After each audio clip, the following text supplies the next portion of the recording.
Happy birthday, dear dear Marcia. Marcia. Happy Happy birthday to to you. you. Yay!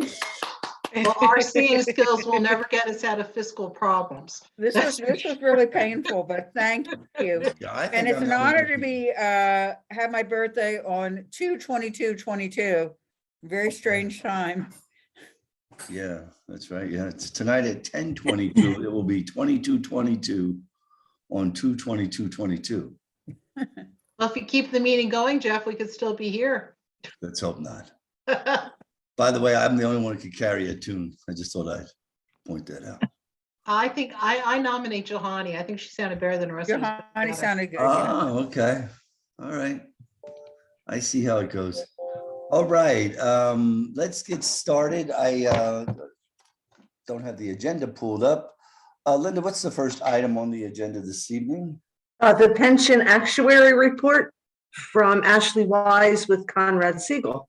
Oh, okay, Ashley. We will turn the meeting over to you for the update on the pension report. Right.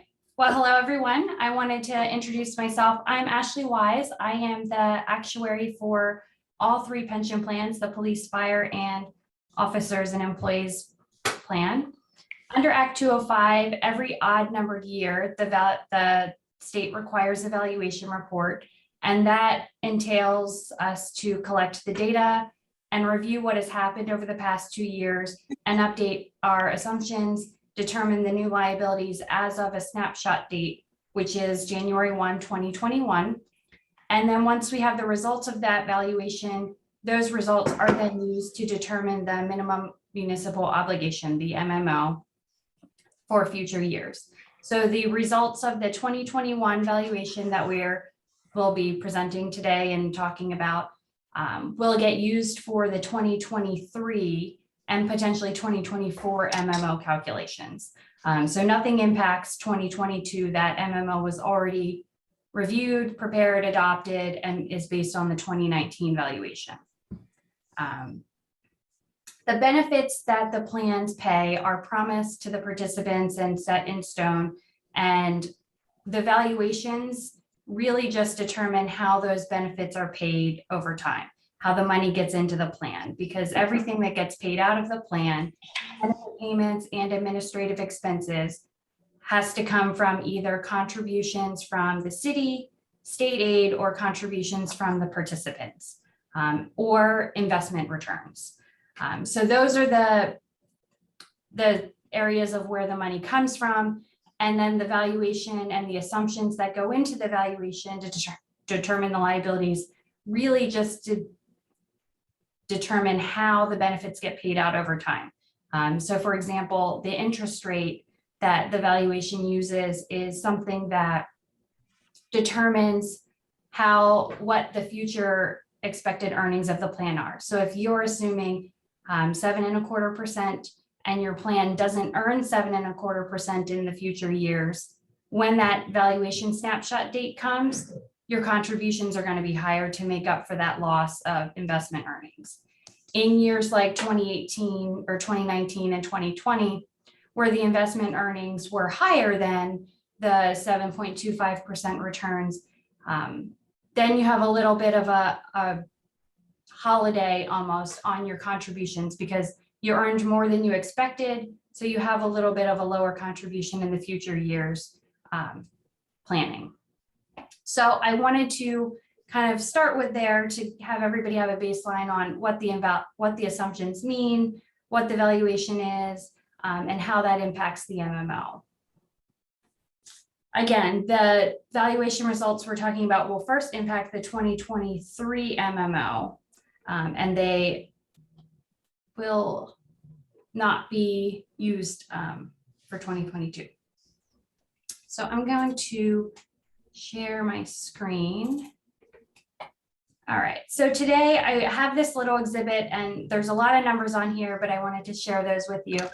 The first column is the 2019 valuation. These are the numbers that were used for determining the 2022 MMO.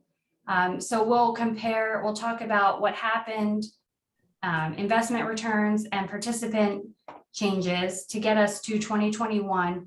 And then I'd like to make a recommendation to change the mortality table assumption that we're using. That's in column 3.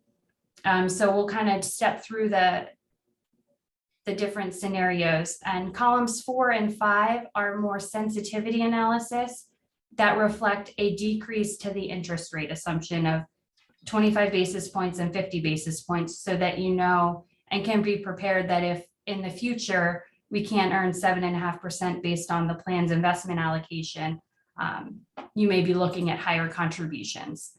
The flip side of that is as you have good investment returns, you can kind of lower the interest rate if you wanted to take some of that future risk off the table.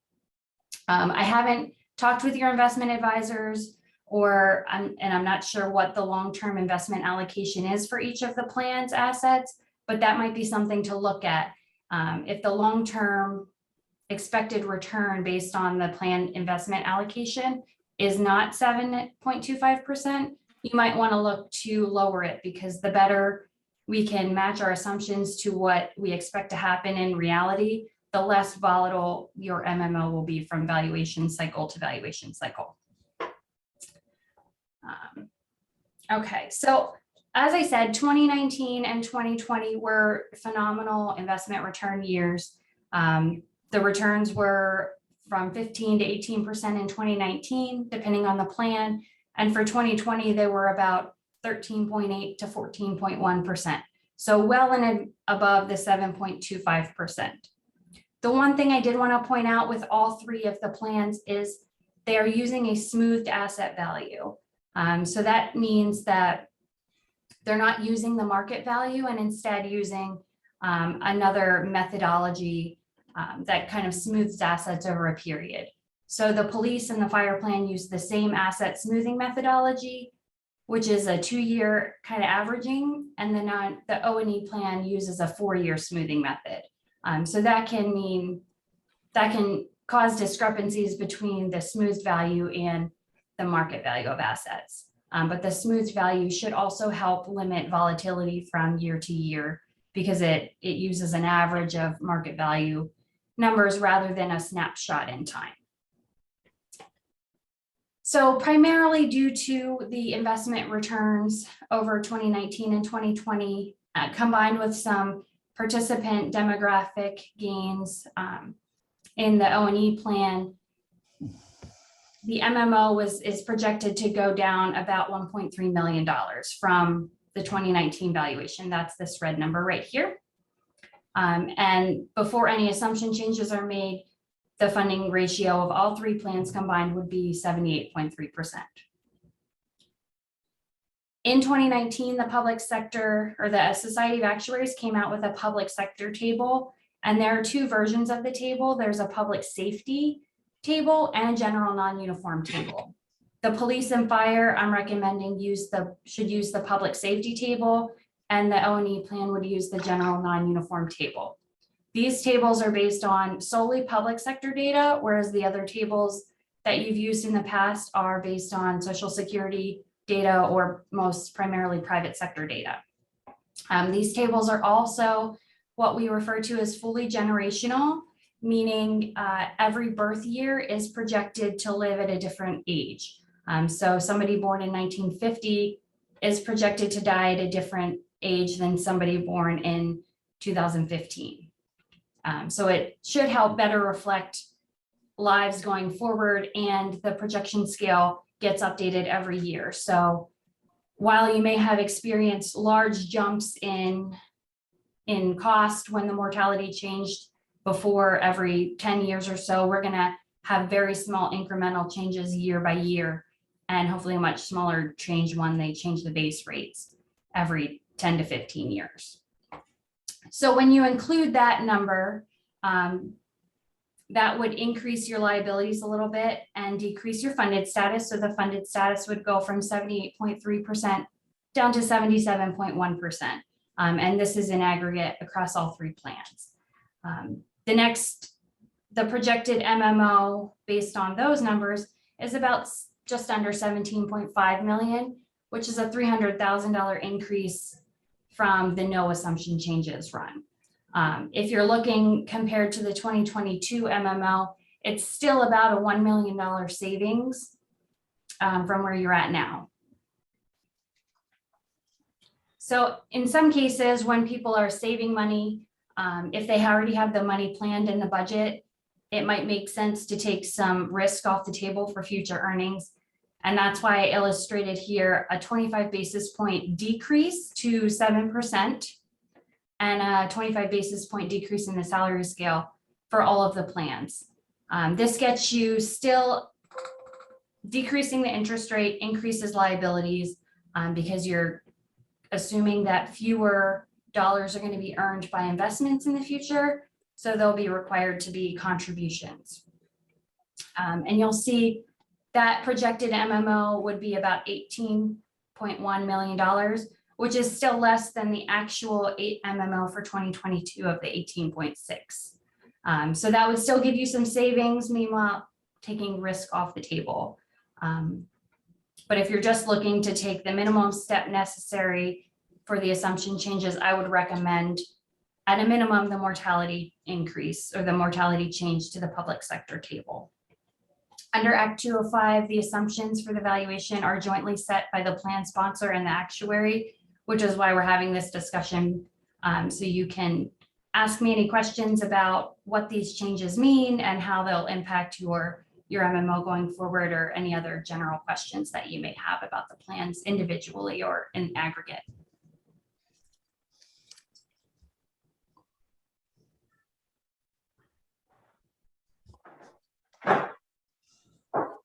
All right, April, that was your stopping point, correct? Yes, that's, I'm really opening it up for questions if anybody has any questions or. Yeah, I have one or two, but I'll open it up to council members first.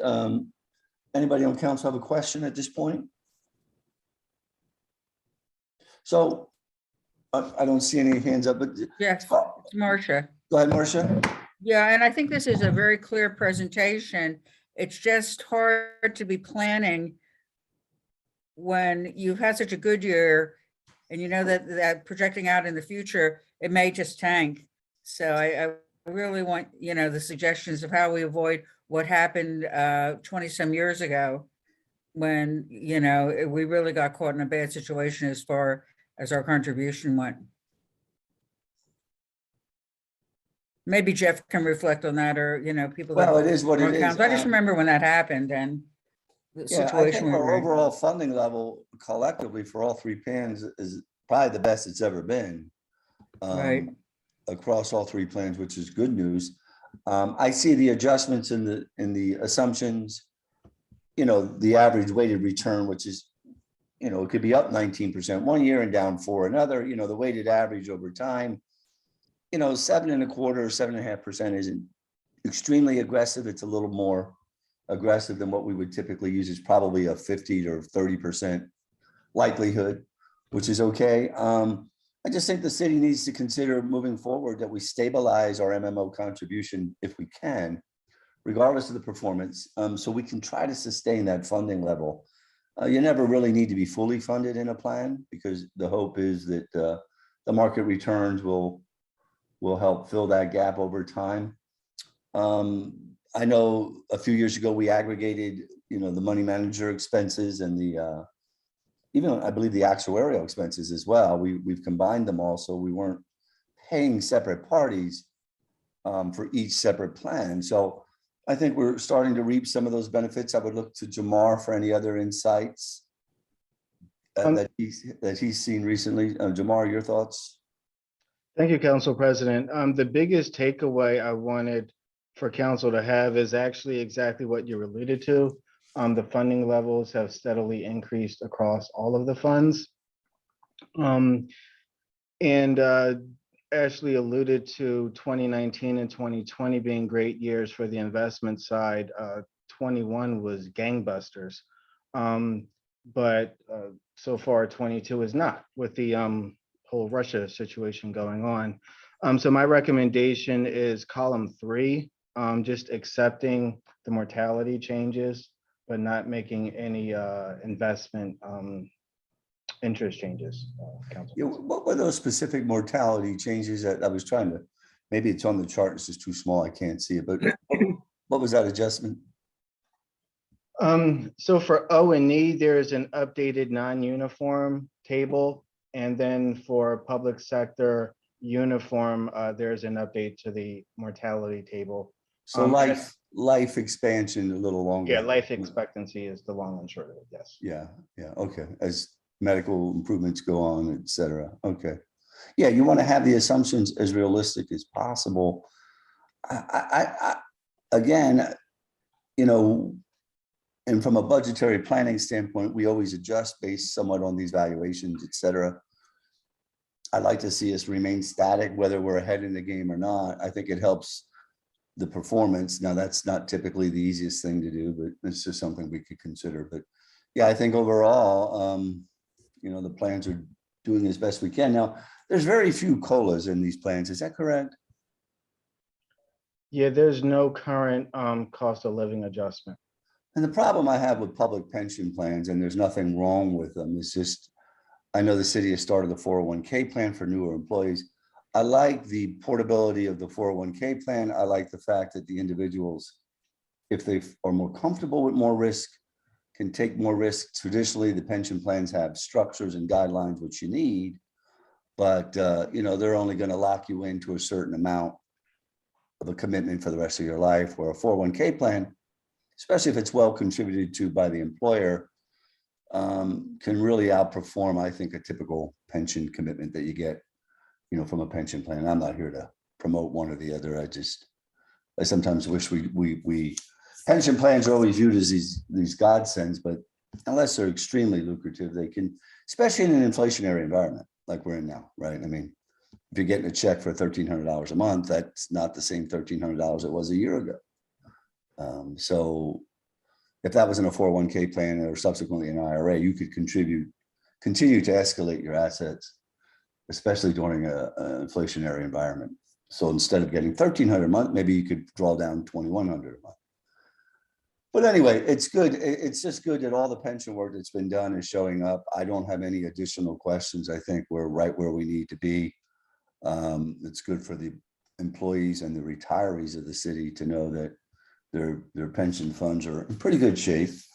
And we're required to make the minimum contributions annually, and we do get a supplement from the state for the newer council members. You know, we contribute every year in our budget a good chunk of money, and we also get a state contribution. There's a formula for that as well.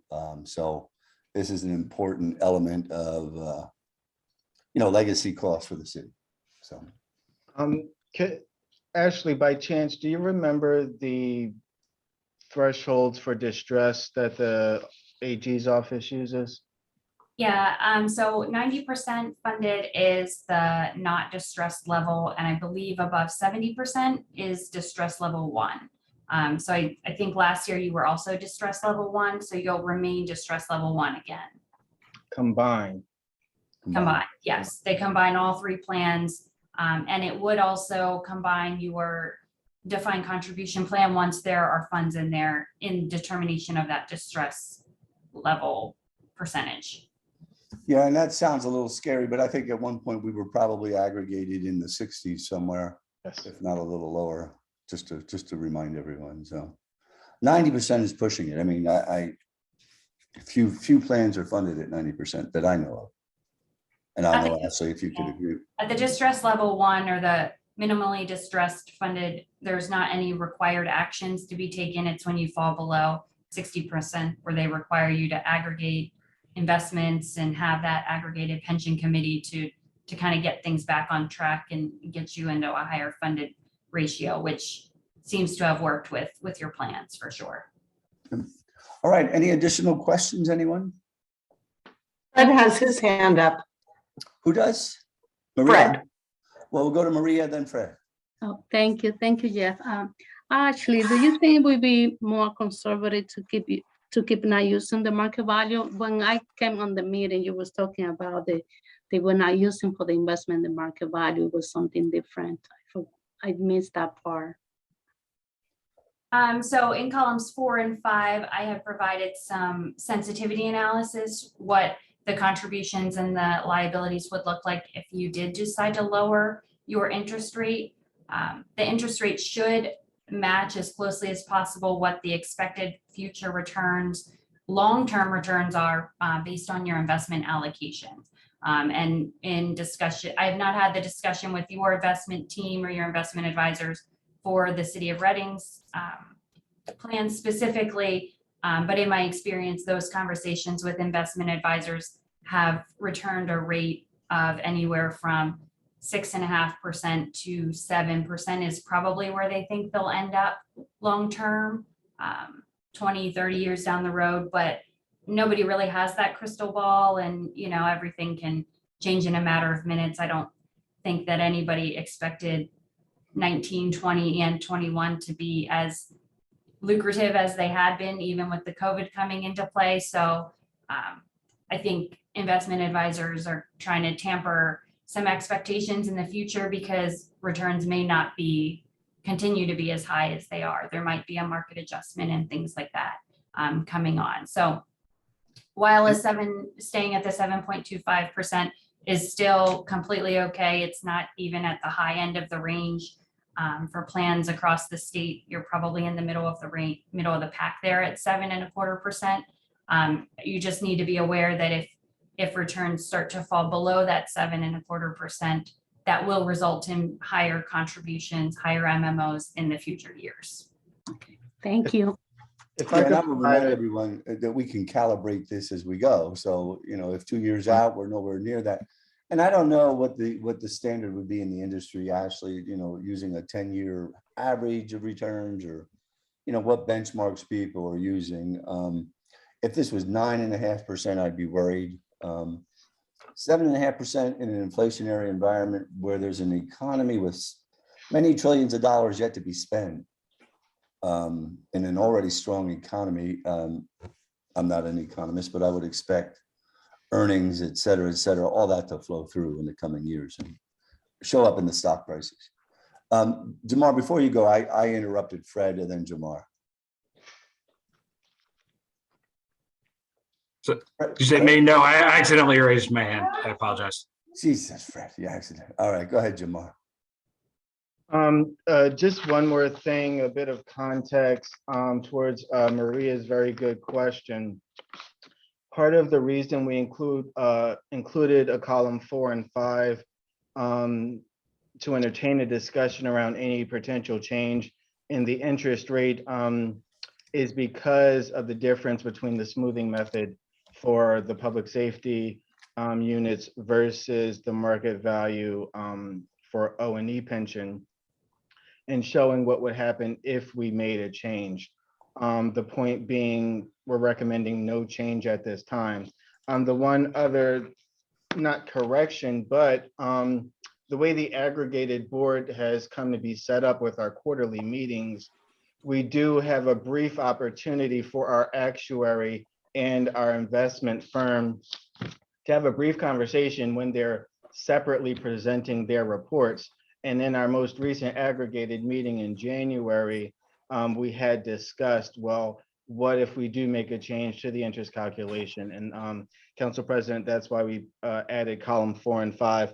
The last thing I would add, UBS, our investment advisor, they do a 3-month year-to-date and a 3-year average. And for the year ending 2021, the 3-year average was in the 8% range.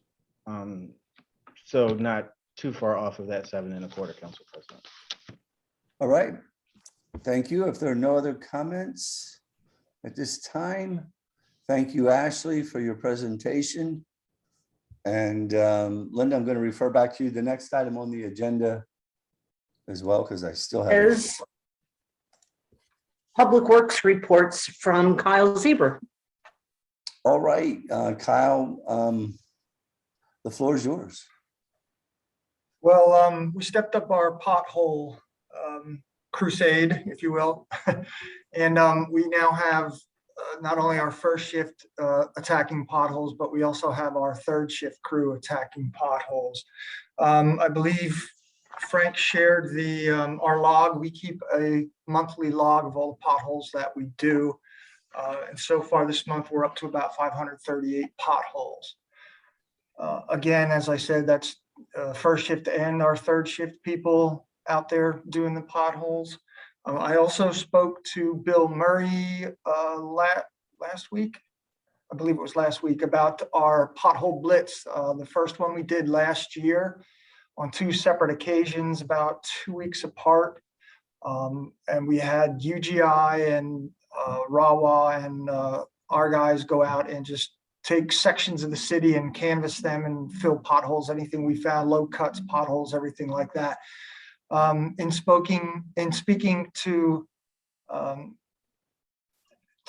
Bill, he said that they would be up for that again this year. So we did that last year in early May. So we will be doing that again this year with the cooperation of those entities to attack potholes. Kyle, this is Frank. Just to follow up on what you shared. So obviously you're mentioning about the pothole blitz that's done in the beginning of May. So the repairs that we're doing now, what kind of makes it different what we're doing now from what we would be doing in May? Just for the viewing audience to know that, you know, kind of what's happening now because of the weather.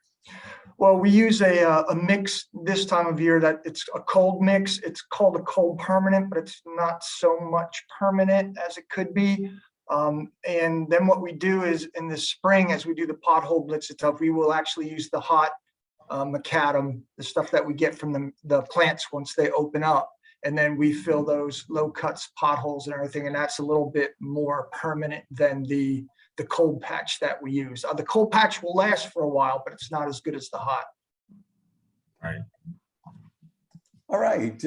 Thank you, Kyle. Any questions or comments for Kyle? Yes, I have a comment.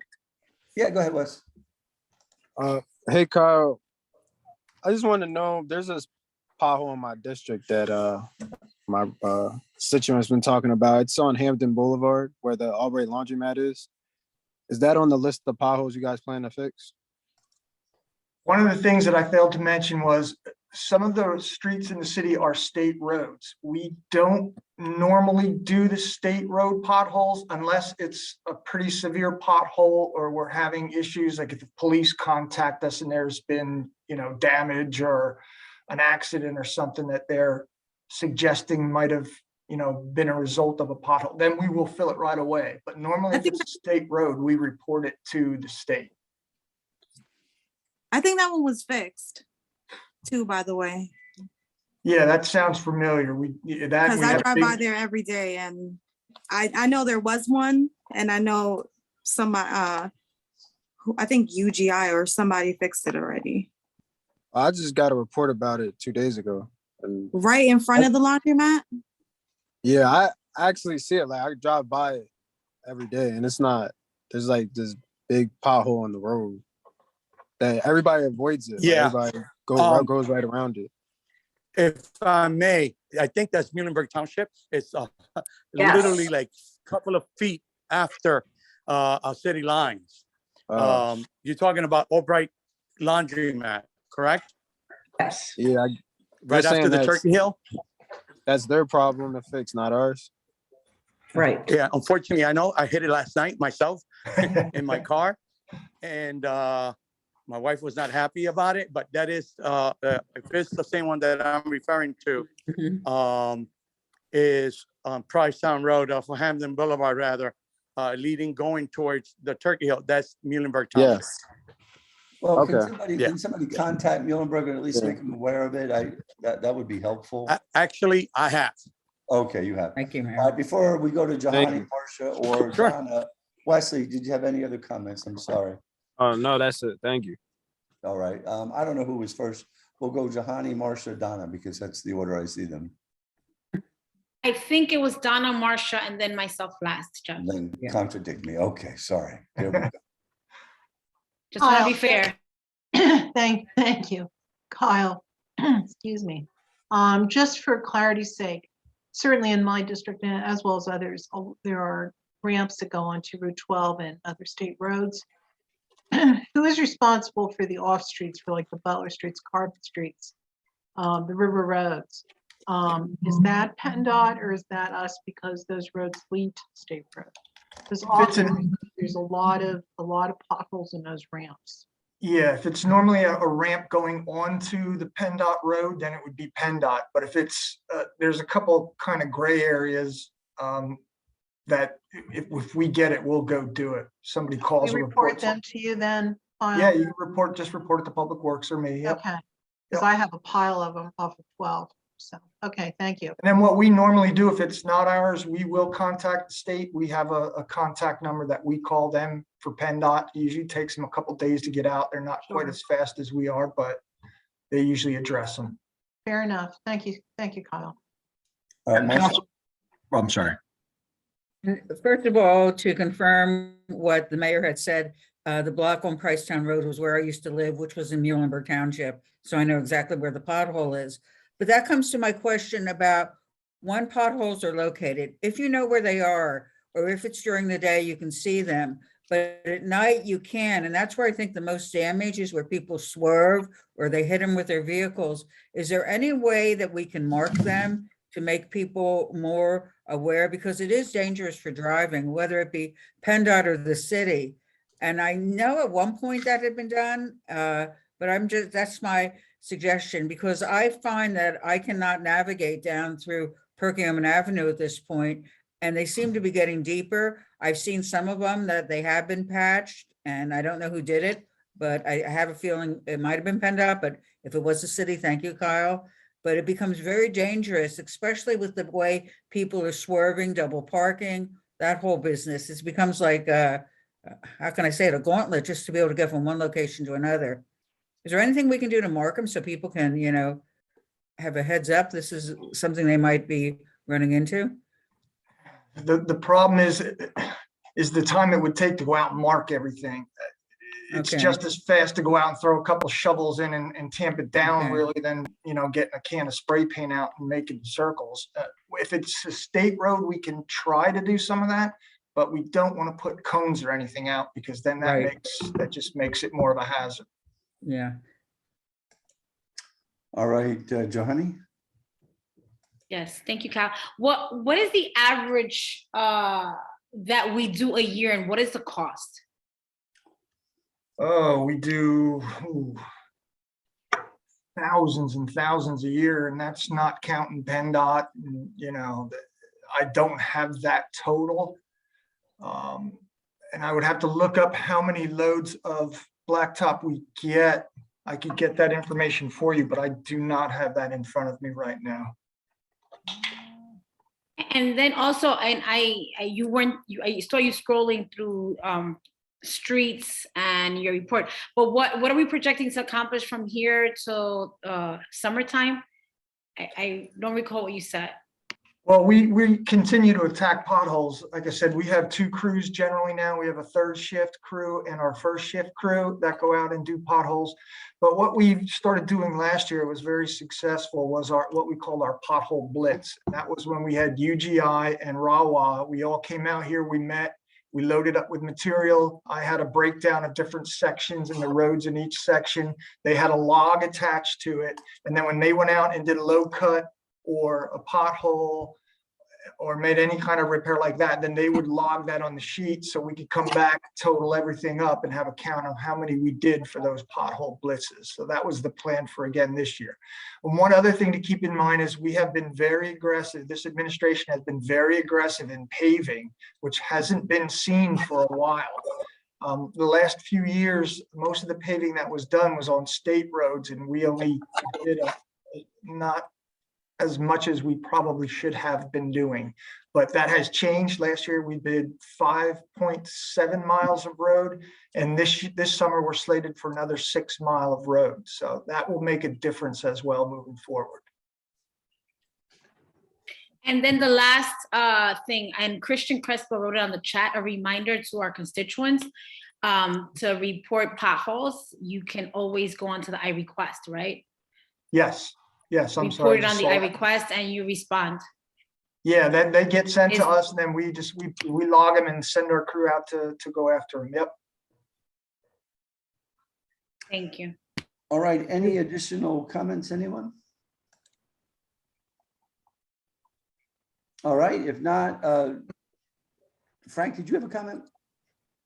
I just wanted to share what was already brought up, that if you do see a pothole, to call the Citizen Service Center. That's the ideal number to call. You can certainly reach out to Kyle also. What's helpful, the Citizen Service Center, in addition to the data that Kyle keeps, is I can run a report every week to see how many potholes have been reported and then to see what the turnaround time is. Also, I did want to share with, if it's a state road and you call the Citizen Service Center, they'll let you know it's a state road, but they'll report it on your behalf to PennDOT, just like Kyle would. Kyle keeps a separate list and sends it out to PennDOT. We'll just let you know it's a state road, but we'll follow through with reporting it. So you don't have to worry about picking up a phone to make another call. So we'll be very accommodating with that. All right, if there are no additional comments, we'll move on to the next item on our agenda, and that's going to be Community and Economic Development Reports with Cindy Kastner. Yep, thank you. I actually did pull it up, but yeah, thank you, Linda. Okay. All right. So we'll turn it over to Cindy, and then she's going to be followed up by Jamal. So Cindy, good evening. Hello, everyone. Thanks for giving me a chance to come and talk about what's been happening downtown. I'm going to talk about progress and priorities and challenges. So the downtown is quickly becoming the place to be for business and community development. We have heard the message loud and clear that clean and safe is the beginning of our new downtown. City employees, along with the Hope Rescue Clean team, continue to work on keeping the downtown clean. And this is no small task, as both teams are met with daily types of trash and litter on the streets and sidewalks. And I think they've been doing a really good job of at least trying to keep things under control. Also, I wanted to mention that the city will provide trash pickup materials, the pickers and the gloves, to any of the business owners upon request so that they can help keep their own sidewalks clean. So the downtown will employ 2 full-time and 6 part-time employees to assist with cleanups, perform ambassador duties, and be the guardians of the downtown. Each of the downtown employees will be trained in CPR and will carry a first aid kit, a radio, and a cell phone, and will have an identification badge. They will be in uniform and will work with business owners and all downtown visitors to assure a pleasant experience downtown. They will be available to escort a visitor or downtown employee upon request. They will drive, walk, and ride bicycles, and they will be housed in the Reed and Court garage, as we have partnered with the Reading Parking Authority to make that area available for our downtown employees.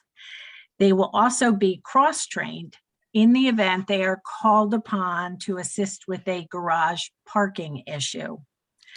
They'll be evaluated on a regular basis, and they'll also be trained in customer service. And they will cover an average of 12 to 15 hours daily in various shifts.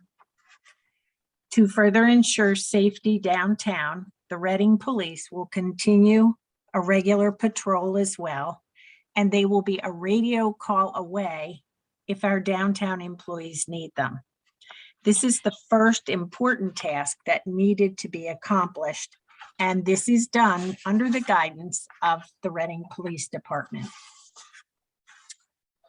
Our first Friday events will be expanding to block parties, with the first one scheduled for April in the 400 block of Penn Street. It will also be a welcome for Alvernia. It will be the grand opening of Starbucks, and it will also be the opening for Jazz Fest. So Reading is definitely going to be the place to be that weekend. I know you're all anxiously awaiting the details of the Stantec report, and Jamal will review that with you. But I would like to give you the highlights of the report for the downtown and the progress we have made. We have all seen dozens of reports in the past about the downtown. And quite frankly, there are many of the same ideas in the Stantec report. So what makes this report different, aside from some very unique ideas, is the fact that we're different. Reading is different. Downtown is different. We're ready to move forward after standing still for a long time. And for those of us that have loved Reading all our lives, and those that are new to our city, we're ready. We're ready to make our downtown vibrant again, not the same as it was, but a better version. There's no doubt that the city must play a vital role in the downtown, and I think we're stepping up to the plate. The Stantec report suggests teams and committees and stewards, as well as a full staff dedicated to downtown. After carefully reading and rereading the implementation plan, it became clear that we have some great resources ready and waiting. Not only does Alvernia University lift the downtown, but it also happens to house the Opaque Institute, which will be a great partner for the downtown. Our beloved Senator Mike Opaque is smiling down, knowing the Opaque Institute will be an integral part of revitalizing downtown. We're working with the graduate students who have been designated to work with the city on our downtown plan as city fellows. We are currently forming an outreach group that will serve as block partners. There will be 2 graduate students assigned to each block. They will visit the business owners, get to know of their concerns and their triumphs, and how the city can help them be more successful. There are many great businesses downtown already, and we will help them to be more successful and encourage new businesses to join them. The biggest message Stantec and every other report that has been done on the downtown revival is that it cannot be achieved by working in silos. So our outreach program will help us bring the business community together.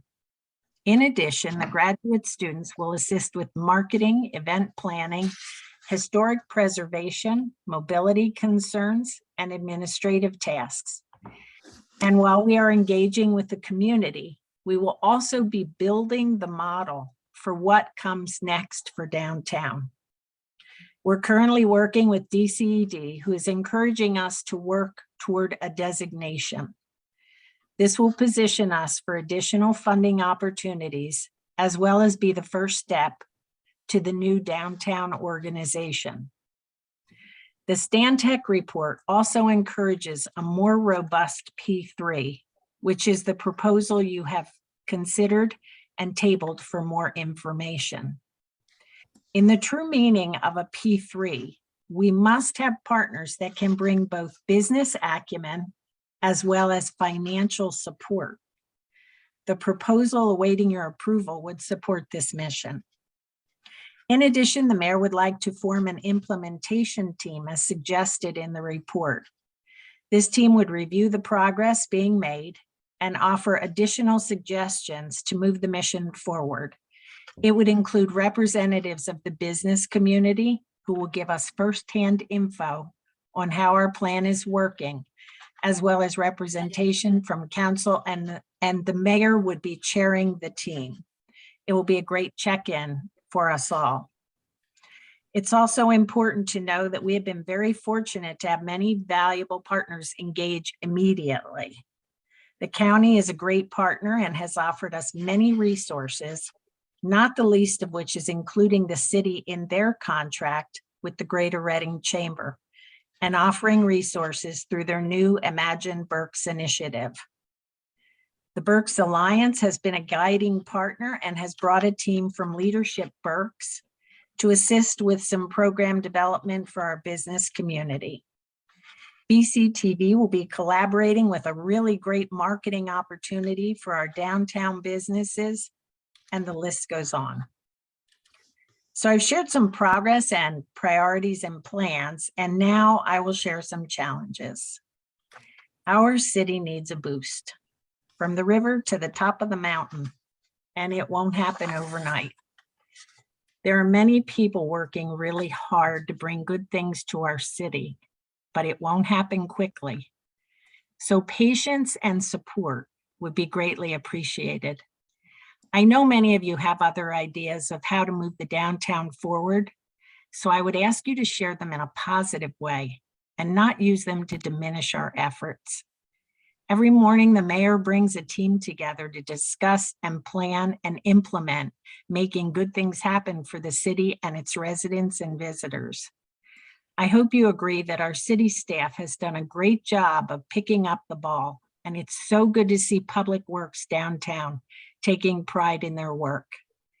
It's true, we have a lot to do, but we're all here for the same reason. And together, we really can make good things happen. So I thank you for your time, and I'm sure you have a million questions, so I'm ready. Cindy, the mayor wanted, oh, go ahead, Mayor. I'm sorry. You're going to make some remarks quick, Mayor. Yeah, I want to make some brief remarks because I have to jump off soon for my other commitment. You're breaking up on us. First, allow me, if I may, Council President. Yeah, you were breaking up there. Maybe you got a little better. Can you hear me fine, Council President? Yeah, a little better. Okay, now. so like Frank said, that I wanted to share a few comments before I have to jump out onto my other commitment, unfortunately. So if I can take 3 minutes, Council President. Yep. All right. So, first of all, good evening to everyone and council members and everyone watching. I just wanted to take a few minutes, as I stated, in regards to these reports. As you know, the Stantec report is quite lengthy, and it represents one of the guiding mechanism we will use. What is being presented tonight are mainly some highlights from it, to say the least. You will also notice that the downtown report talks about our progress and our plans moving forward. In contrast, the community development report will discuss various changes and opportunity for the near future. There is a great deal of information in the Stantec report that we should all pay attention to. My staff will definitely review the report very closely and work to implementing those recommendations that we feel fit the vision and the best serves the city of Reading along with our partners. I want to welcome each and every one of you to reach out to our interim managing director, Frank Demboski. Please do so, and myself, to explore additional suggestions. Remember, this report is just the beginning stages. So please feel free to reach out to us as much as possible as the process continues. So with that said, I really, really want to thank you and each and every one of you for for the work that you put in, day out. And I hope that you all are excited as I am to witness the transformation that is happening in downtown and will continue to happen. Thank you all. All right, thank you, Mayor. I'll open it up for comments or questions for Cindy. Does anybody from council have any comments at this time? Questions? Go ahead, Johnny. And thank you for the report, Cindy. Well appreciated. How do we define downtown? What are the areas that we are focusing on? So currently the downtown is sort of cut from left to right. It's a very broad area. Right now, we're looking at the focus being from 2nd to 11th, from Franklin to Walnut. Okay. And if I may add, Councilwoman, we strategically said downtown plus, because we will also be focusing on what I call the veins of the downtown, where there's 6th Street, 8th Street, 9th Street. Those streets will also be looked at very closely, to say the least. And I'm sorry, I have a series of questions, so please bear with me. So who is focusing in on building and sustaining relationships with all of the businesses in the downtown, like getting to know business owners on a first name basis, for example? Right. Well, I have started going into businesses. The folks from the codes department have also started. There is also a police community assigned to community relations police officer. He has started. And as I said in the beginning of my presentation, we have started the neighborhood block program where we're going to have 2 graduate students from Alvernia that will be assigned to each block. And they will try and get to know the business owners, get the business owners to feel comfortable with them. I'll be accompanying them on some of the visits, but they'll be going on a regular basis at least once a week, possibly twice a week. They'll be completing reports each time they go, so that we'll have a way to really measure how things are going with the business owners. Because one of the things that I noticed, as I when I'm walking downtown, how do we get businesses to spruce up their facades, their spaces? How do we get them up to par and become more appealing and attractive? Well, currently there is a facade improvement program, a grant that's available through Berks Alliance, but I believe Jamal is going to help us work through a facade improvement program that the city will sponsor as well.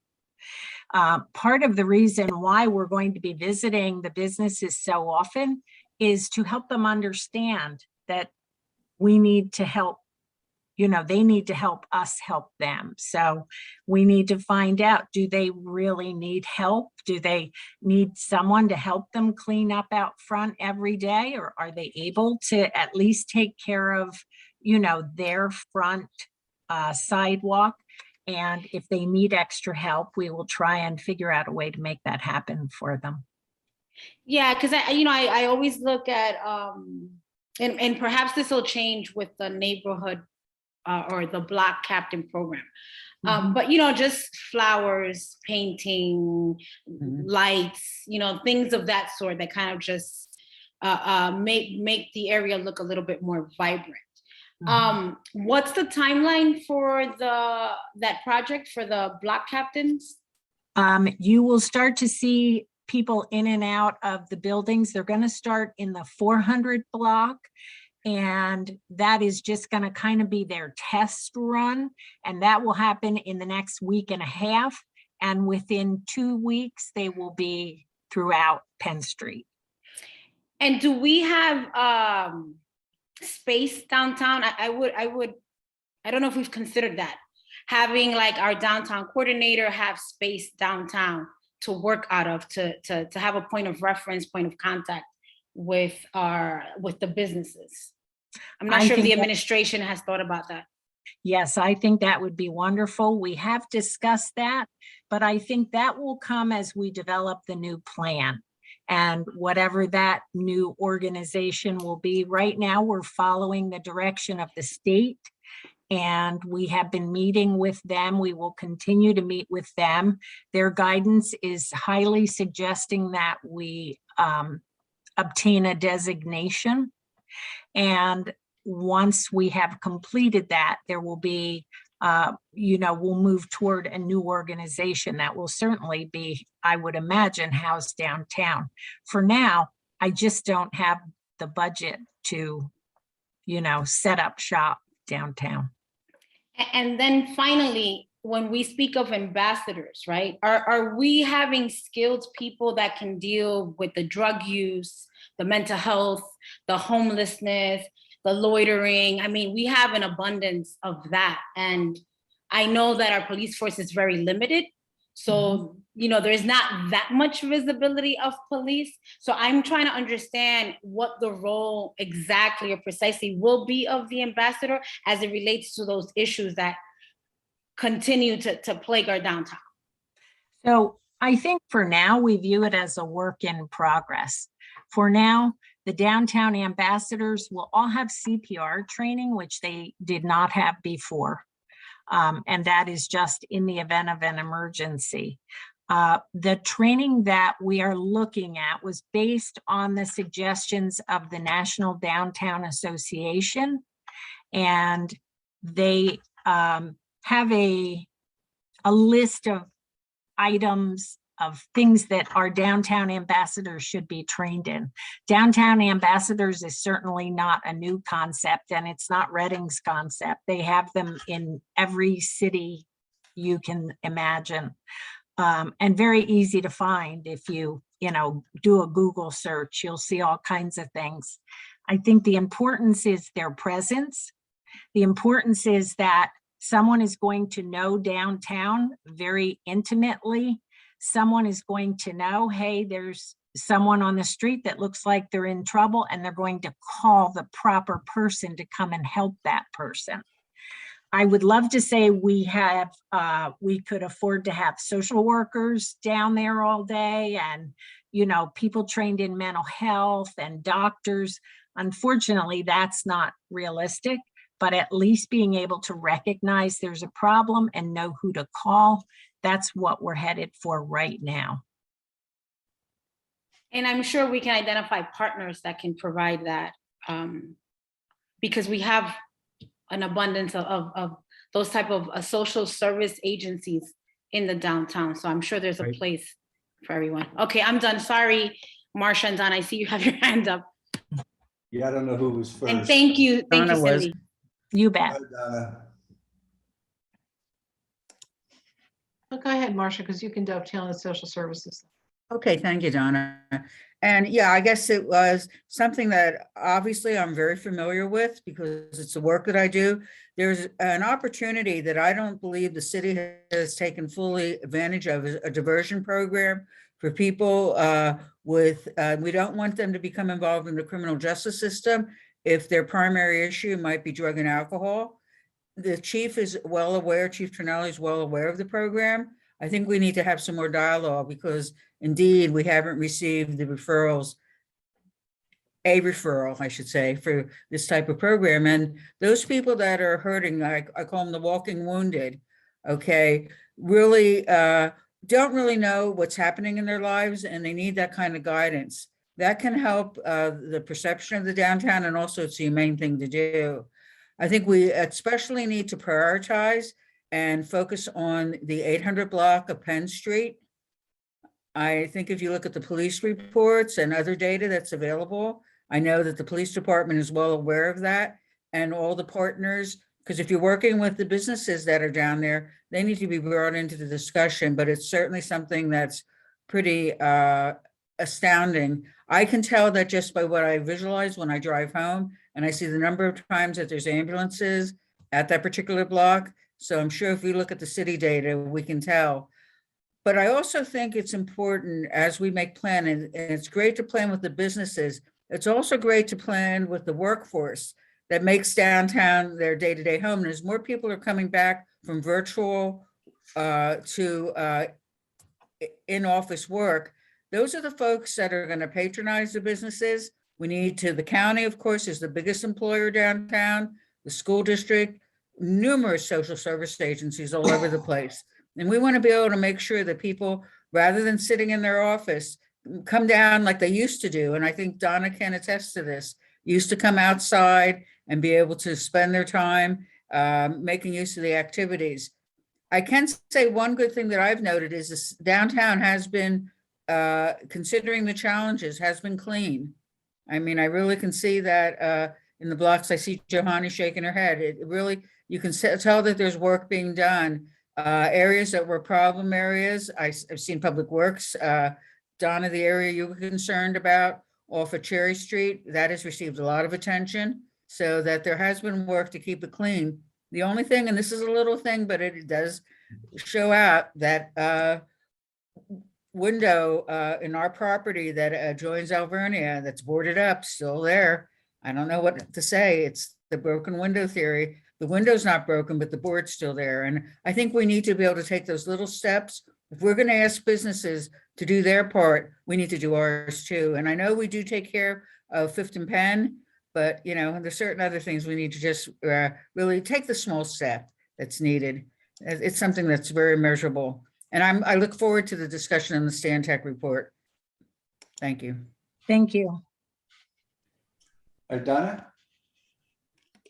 Yeah, just a couple of things. Doing my best to be neutral here, but I look forward to this being more than a conversation. I've sat through these since being a reporter when I covered your dad, Cindy, to later on in '82 with the Zucchelli Hunter report, to ICGR, to Sasaki, time and time and time again. And quite frankly, there was nothing in this report that I feel that I hadn't read before, with all due respect.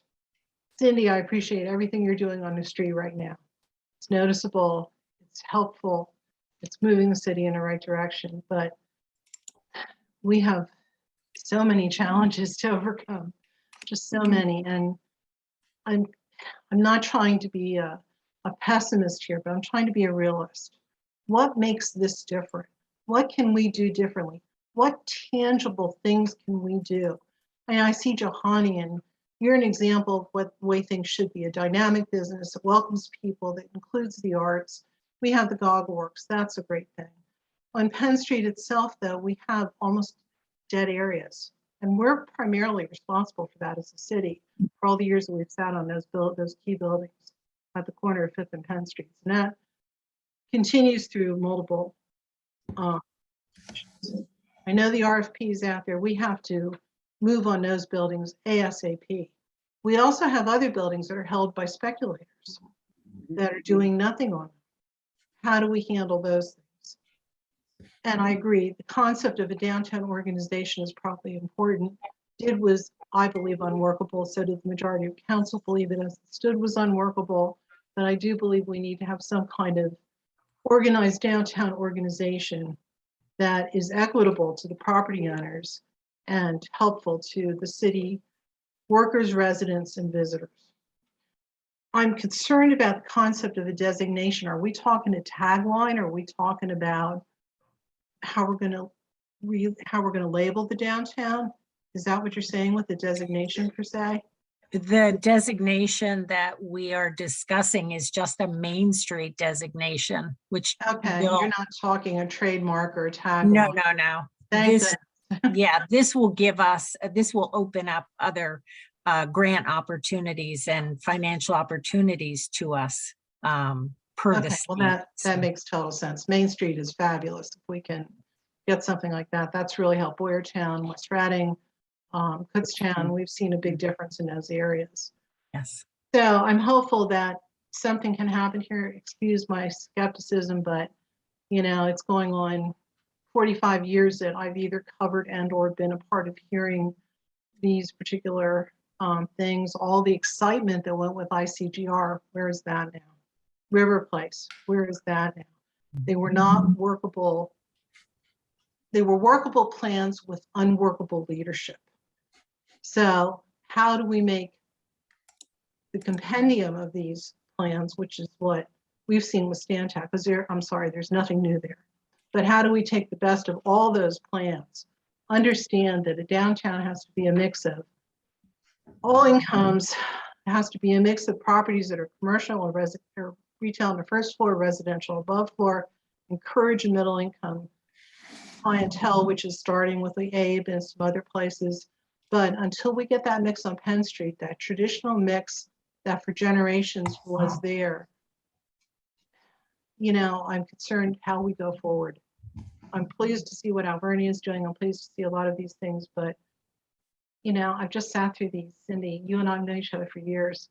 I've sat through these forever, and it's disheartening when I see what's happened in Allentown and what's happened in Lancaster. Where is the breakdown? Where's what we have not been able to accomplish together? And this is beyond. This goes well past. This goes 20 years down the road. All of a sudden, nothing was coalescing. Where was the breakdown, and how can we make that change and make things better. I think that's the crux of the Stantec report, not what's in it. Just my opinion. All right, additional comments, anyone for Cindy? Council President, I just want to make just a really, really brief comment in regards to the comments from Councilwoman Reed.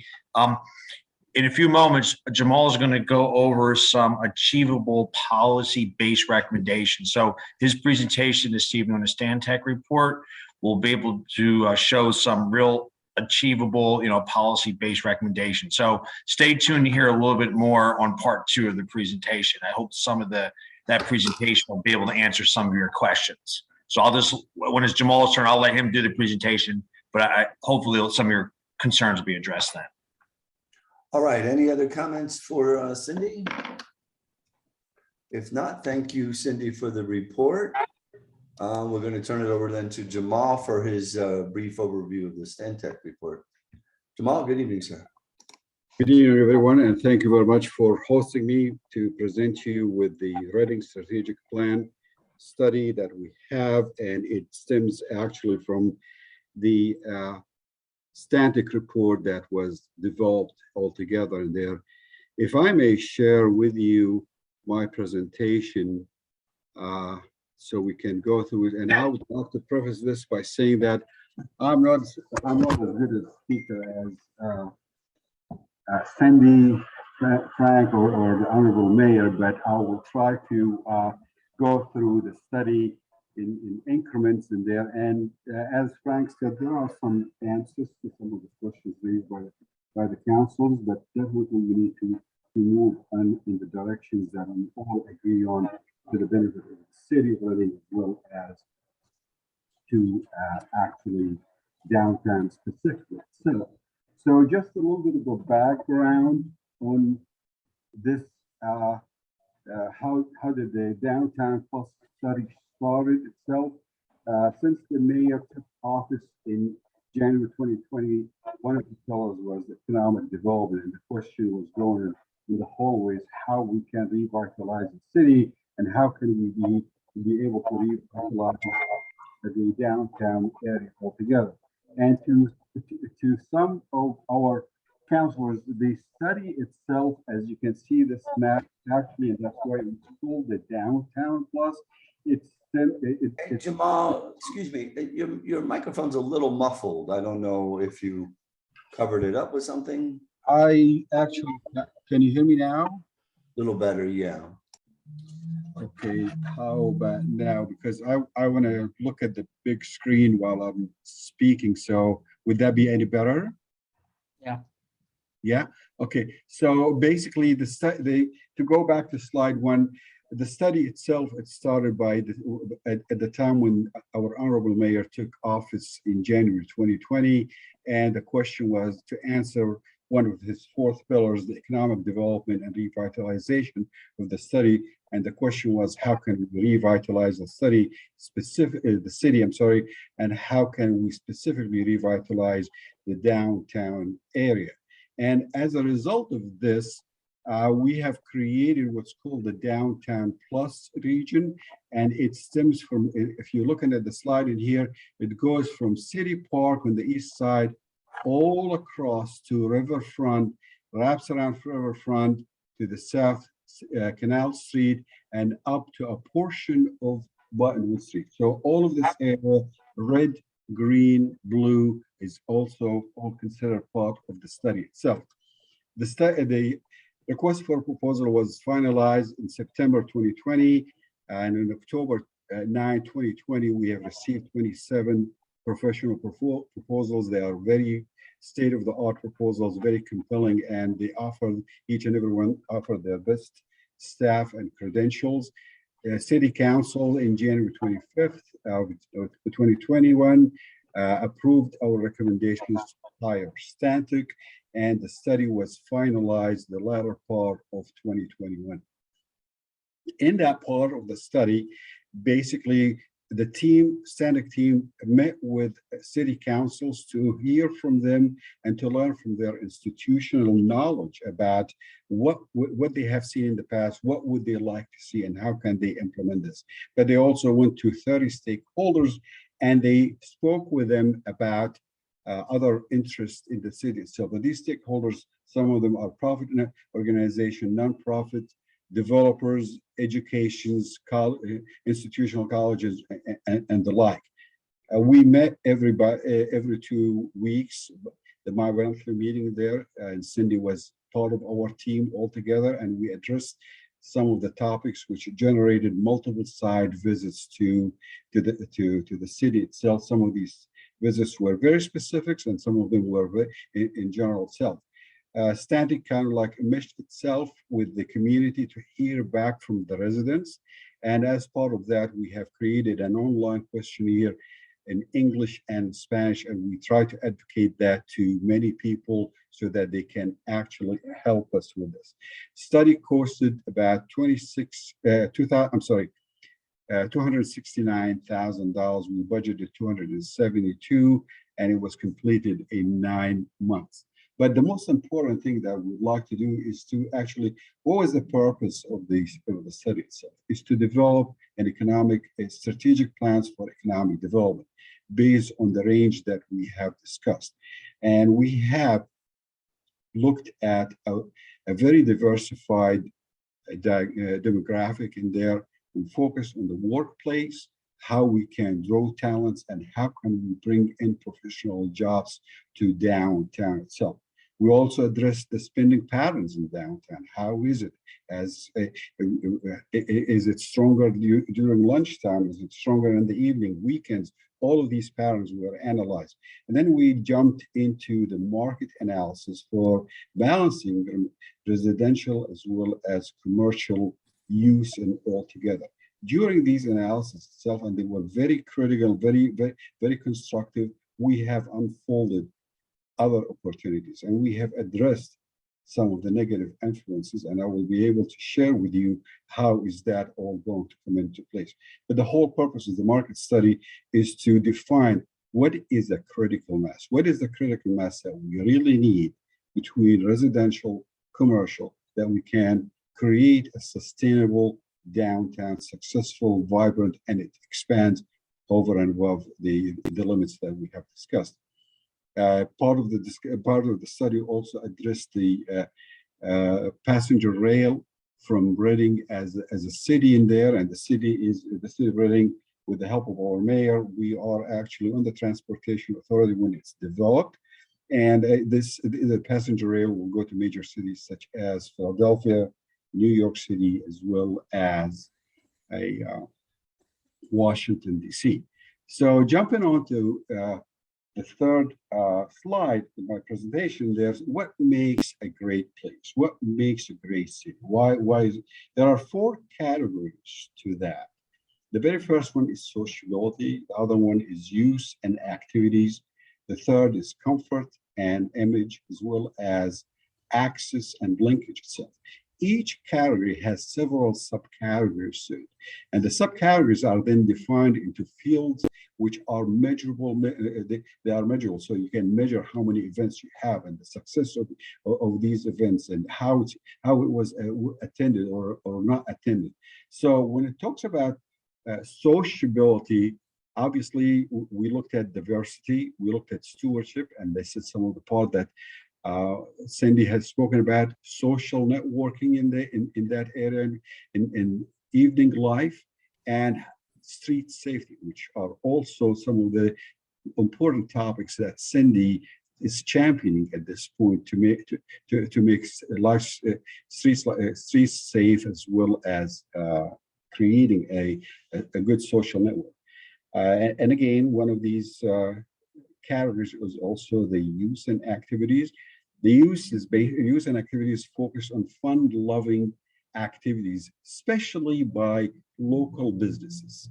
That's basically what it addresses. So where can we go and we can have good time and have some time? But also it talks about special events, and these events, whether they are organized by the city or organized by an outside agency in there, they are very creative and very important to keep more and more of them. And you've heard Cindy talking about the very first Friday that will take place in April on the 400 block. These are the events that were exactly talking about it.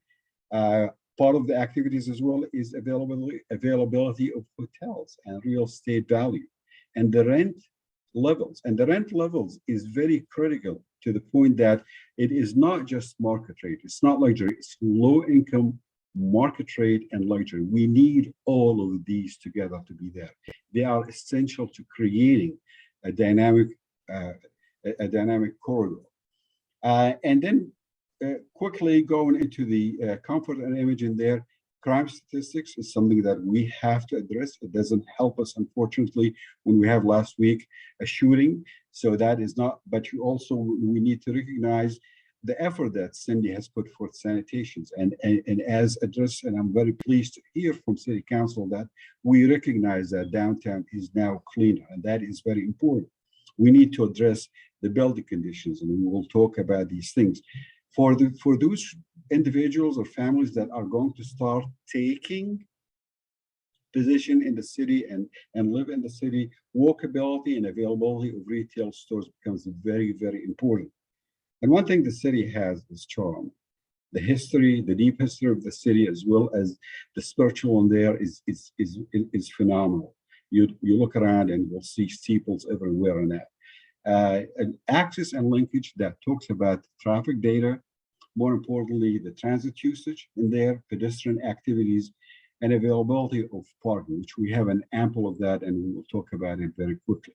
I would like to capitalize on the fact that for the next slide onwards, we are incorporating some of static studies in there, but the most important thing is to make sure that we're actually going in a measurable space steps that we will be able to do what is good for the city itself. And that takes into consideration all other 15 studies that we have studied and dissected it for the benefit of getting an implementable schedule. From the very first step or the very first visit that the team came to the city of Reading, they realized how rich is the city itself.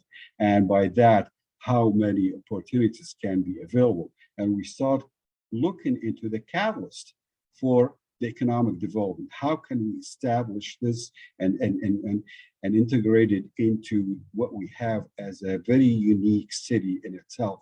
So financial stability of the city is something that we are going to work on and we continue to work on. We also need to basically meet with investors and discuss within the calculated risk, and that is based on governmental support. We talked about the private-public partnership or public-private partnership, the P3, and that is a very essential thing, but also some developers, they need something more simplified than partnership. They need accessibility to a quick process for approval of zoning variances, approval of land development, approval of building permits. These are some of the governmental support that we would like to provide to all the developers. And we're working on that very diligently to make this, and I will share with you some of the developments that are coming into the city. So a successful downtown, why and how it works. One of the most important factors that we need to recognize here, post-COVID and post-COVID, is that the new economy is driven by the knowledge industry. The knowledge industry is actually creating jobs for individuals who they have a degree in healthcare, a degree in technology. Education is very important, and how we will be able to do so. The city of Reading has an ample opportunities of that. Carpenter Technology is one of the leading metallurgical companies in there. So metallurgical engineering is very important, and that is something that is welcome. Carpenter Technology have training programs for interns that they're coming in. Health Towers, and as well as Penn State Healthcare, they all have these trainings. So we have the foundations for knowledge industry to come in. College Town, bringing in engineering as well as different other levels of there is another good corners to basically say that we are on the right track for this. And then we need to balance, as we always talked about, the the residential and commercial market altogether, or the business attractions as well as the residential. That's a very important balance, and one cannot supersede the other one because they need to be both sustainability.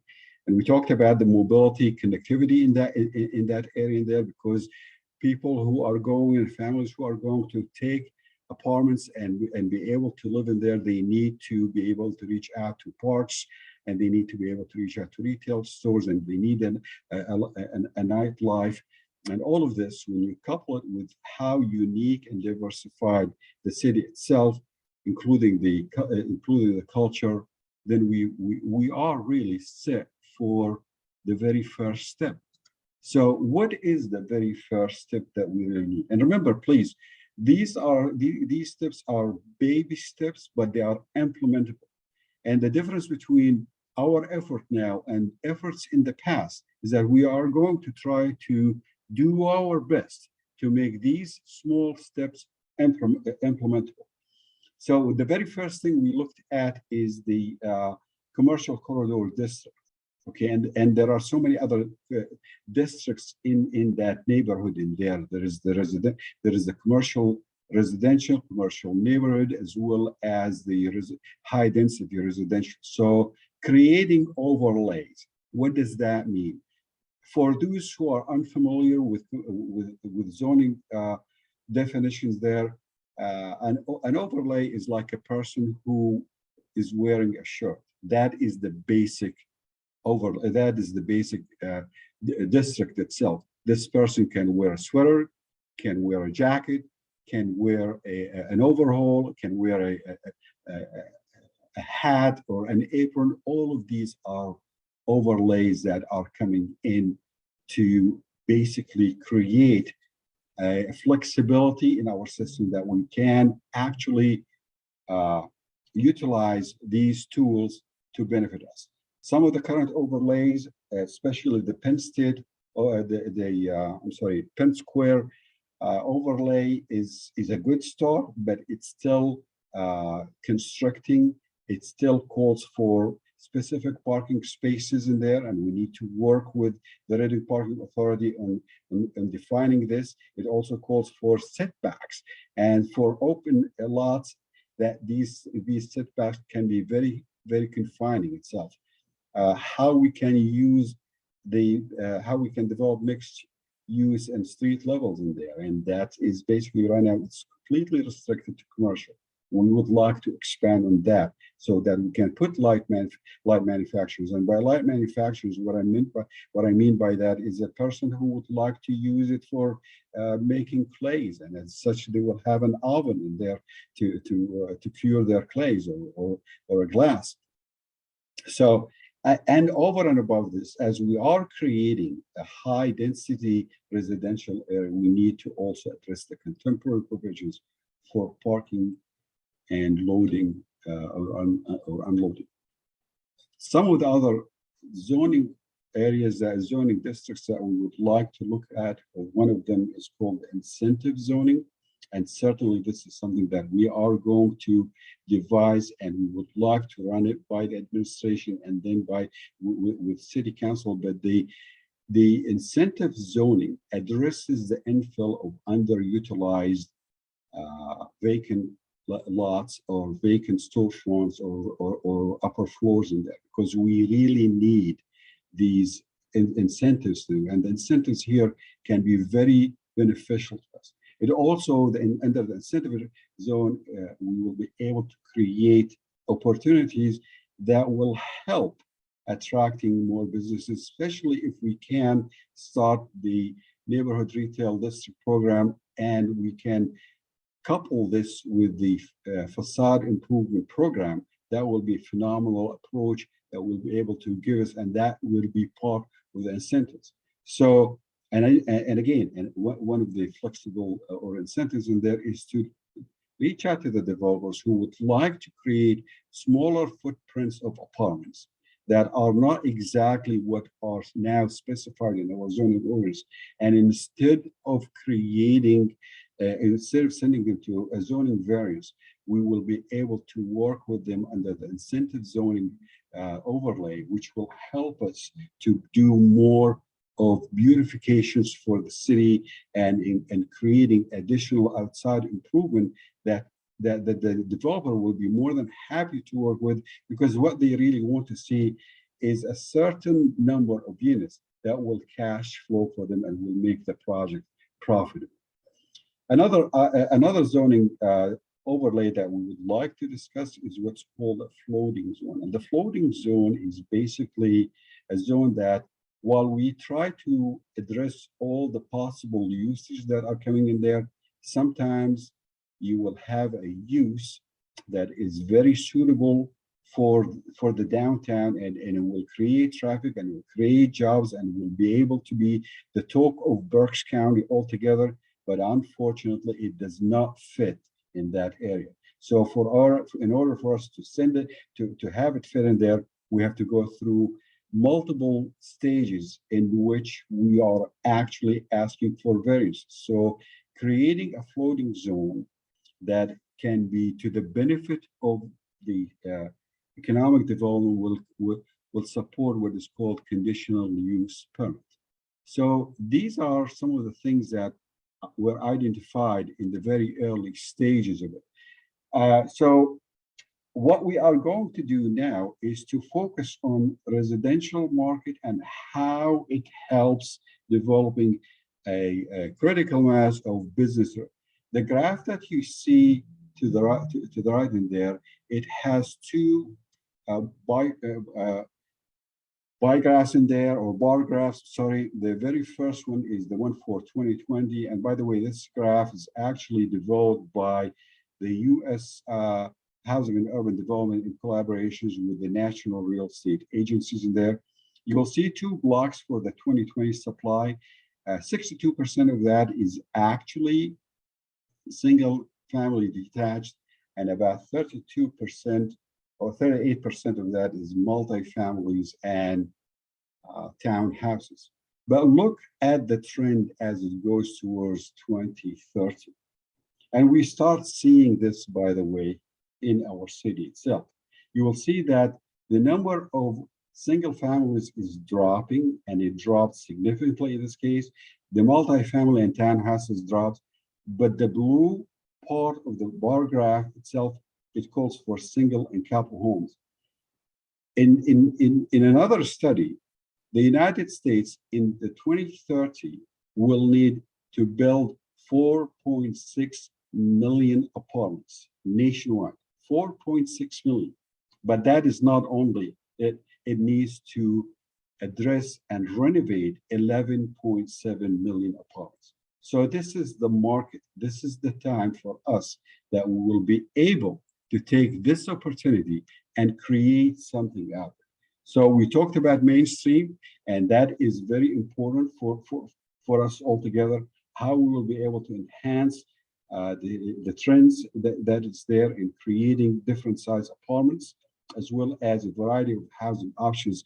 And this is to the core of creating different level of apartments, low income, low to medium income there, as well as market rate and luxury apartments that we have. So with that being said, now we are coming to the implementation priorities. And the implementation priorities, this is what we are committing to before you. And that is to basically revise or amend the zoning orders when it comes to the overlays, so that we can create these overlays and expand them and relax them. So we are going to rely on outside contractors who are helping community development at this point in time. And we basically, the budget for that is all set and will take us about 3 months to define this. In these 3 months, we'll be able to start filtering something to the administrations, and hopefully in the following months, we will start passing it to city council, so that we have a total of 6 months period through which we can actually develop more zoning overlays. These overlays will attract and help business owners to come in and invest within the city itself. We are also proposing to amend the zoning map as well, and that the deadline for that, as we have established it, self-inflicted deadline, is end of August 2020. But we also need to address another important fact, and that is the real estate tax abatement program. The current tab that we have now is actually focused on owner-occupied homes, which I fully support and understand the reason for the city council developing this. Absolutely 100%, because we really do not want other small investors that they come in, take advantage of below market price, renovate it very inappropriately in there, and claim that they have done for renovation and incentivize them with taxes. That is not exactly the purpose of what we want to do. But what we also would like to do here is that recognize the developers that are coming at this point. Madison, 400 Madison will be online probably towards the end of April. Berkshire is ramping up at this point. The Bear building was recently sold, and we met with the developer, and they have some good in there. And the good news is that the same developer purchased the 6 and Canal buildings in there, and they are looking at develop. So a retab, if we can revise it in such a way that will meet all the requirements and expand this to 10 years instead of the current 5 years, will certainly. Our goal is to actually start presenting with some of these modifications, and by June 2022, we'll receive your approval for amending the retab.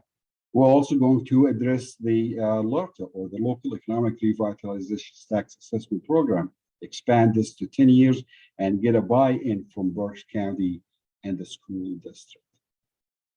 Moving on to other implementation that we are going to do, to work with you on, is the actually benefiting from the neighborhood assistance program and the enterprise zone tax credit.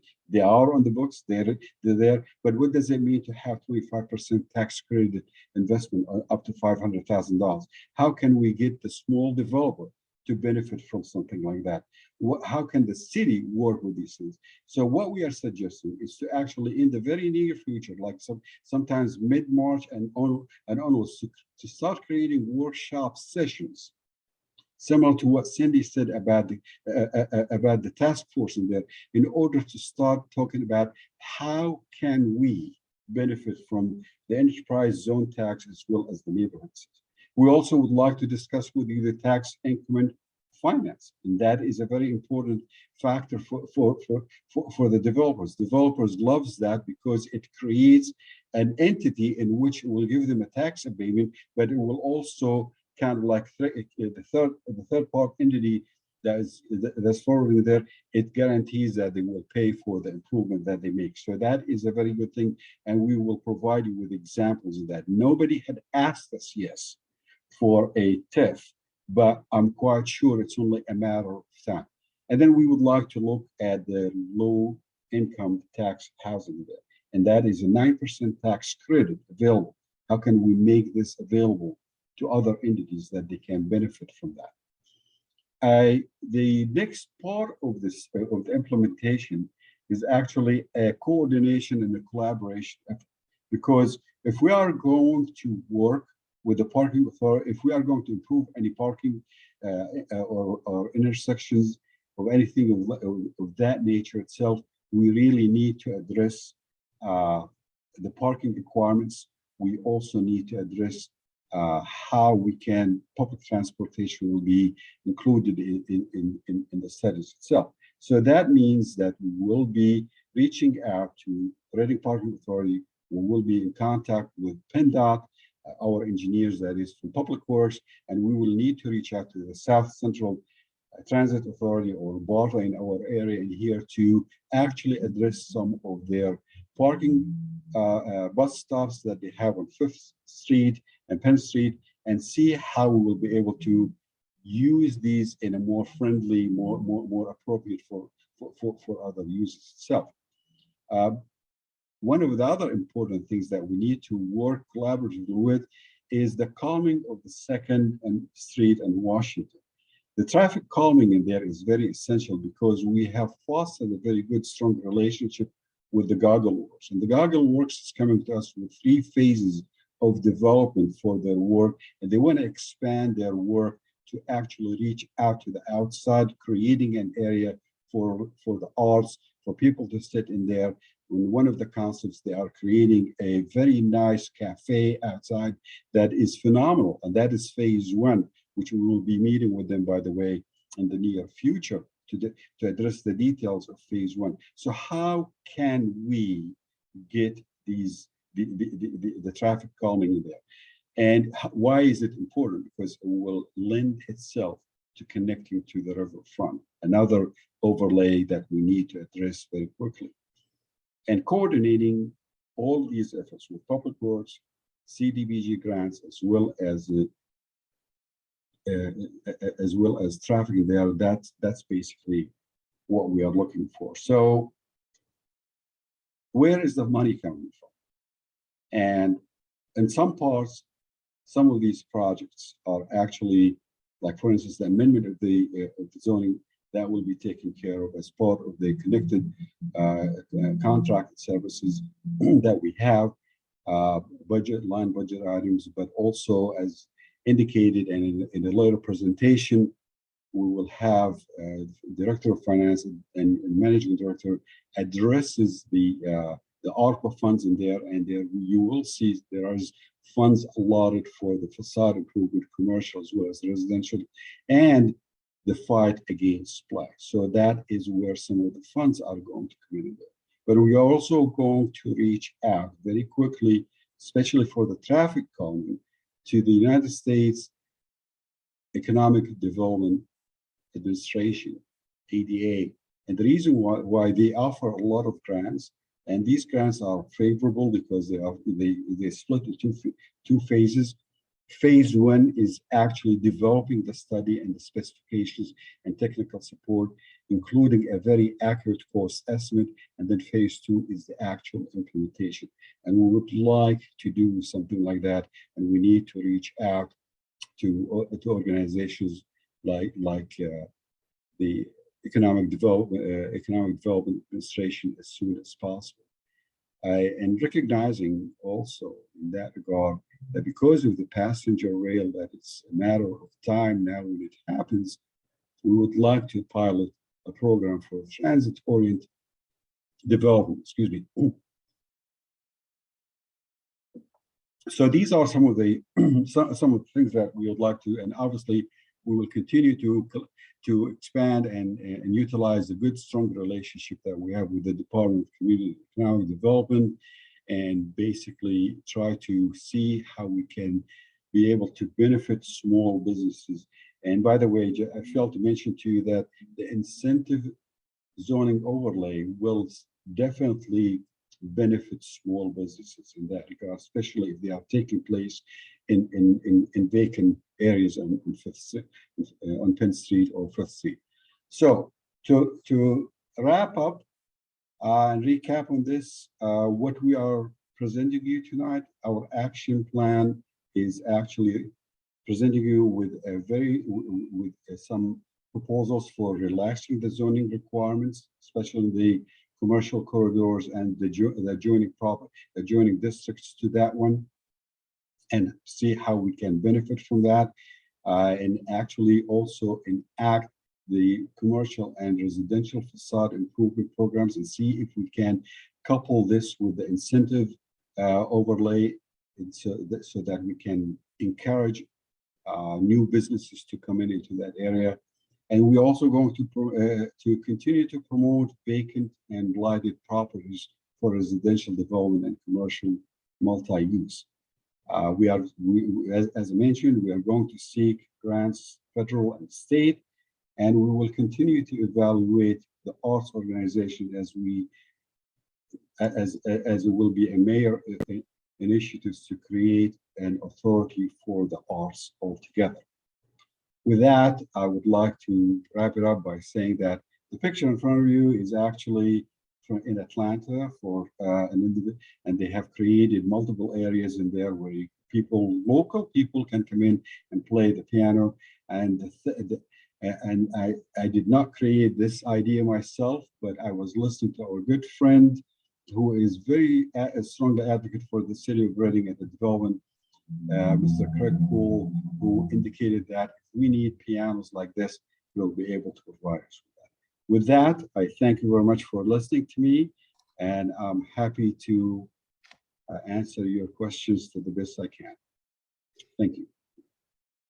All right, thank you, Jamal. We will open it up to council members for any questions. Anybody have any questions or comments? We'll start with Marcia.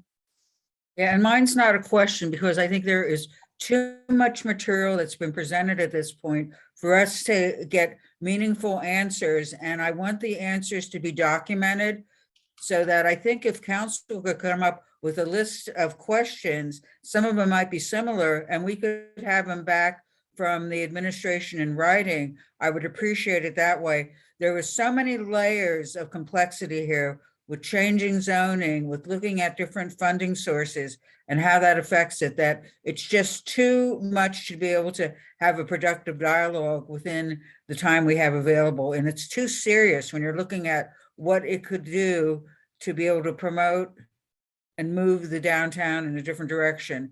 And I'll frame it in what my primary concern is we have to be very mindful that you don't cram a lot of people into a lot of these empty office spaces. Okay, my experience and what's happened in other large cities, when you do that, it's not been pleasant. So we need to think not short-term what we can do, but what that looks like long-term. And so those are going to be the framework for my questions. I look forward to your questions, Councilwoman. All right, additional comments, anyone? Johanny? So thank you for presenting, and I hope no one gets offended by what I'm going to say. But it really bothers me that we spent $269,000 on a study that's telling us exactly what we knew we had to do for years and years, right? Now we're stuck with, well, gee, how do we find the money now to implement? I mean, since I've been in Reading since 2007, and it's been one study after another to study the same study, and it drives me insane. Second, when are we gonna start empowering our constituents, our local business owners, our local business groups? First Friday, I remember First Friday started in 2008 by local community folks, and it was successful. But guess what? We as a city didn't empower that group to continue to do that work. And now we're raving about, oh my gosh, we're doing First Friday in April. Like, community groups, our locals, our businesses have a lot of the answers to the questions that we have and a lot of the solutions to the problems that we have, but we don't empower them. Like, we should be going door to door to we should have a merchant association. I walk across, when we go across the bridge to West Reading, they have a strong merchant association. They are empowered. They work collectively. They work together. They have successful events. You have people who are constantly walking in the streets. Why do people come downtown? What is there to do downtown? Right? We have so many vacant spaces downtown. It drives me crazy. Like, so what are we doing immediately to fill the spaces, right? And when I see all these tax programs, incentives, how is that applicable to the people who have been here working day in, day out, through the economy crisis of 2008, through the pandemic? How are they doing? And what are we doing to help them stay alive and grow their businesses so that they can fill those vacant spaces? Because I kid you not, then we're gonna attract more investors. But how do we take care of home first? So again, I don't mean to offend, disrespect, but it's just like, I've been here for 2007, and as a business owner, like, busting my behind to stay alive here in the downtown, right? Remodeling, fixing, participating, anything and everything that I could possibly do to, spread the positivity and the greatness that Reading has to offer. But we have to empower the people who are here, our key stakeholders. To me, that Stantec only interviewed 30 stakeholders. Are you kidding me? Then they didn't go door to door. So I know you don't have the answer to that, but we've already spent the money. So what are we doing tomorrow, right? What are we implementing tomorrow? What are we implementing this week, this month? Like, I want those type of tangibles. And how do we empower and encourage and enable and our community, our existing businesses to partake and participate? Councilwoman Reyes, thank you very much for your questions, and they are all valid questions. The studies that Standard developed is actually, it's a very good study, and yes, it encompassed all of the other studies that were done. So there has not been a new revelation per se. But what we really wanted to do here is to make sure that we are on the right track to develop things. The steps for making the journey to 1,000,000 miles starts with 1 foot, or one step in there, and that is how it starts all together. The very first step that I will say to you is that we are actually at this point in time looking into revising the Penn Square overlay. That is something that we have started at this point, okay?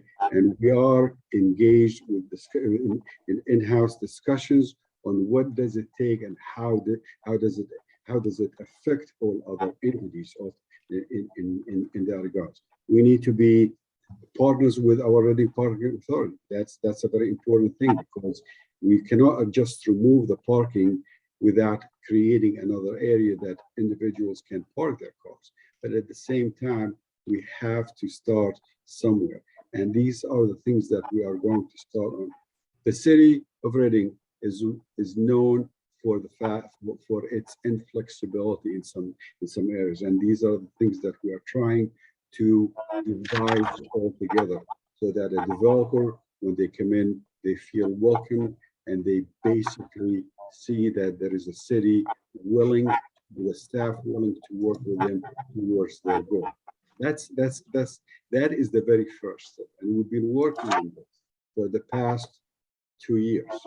We've been working diligently about it, and you are privy to some of these projects, that how to hit all these hurdles and how we'll be able to resolve these hurdles.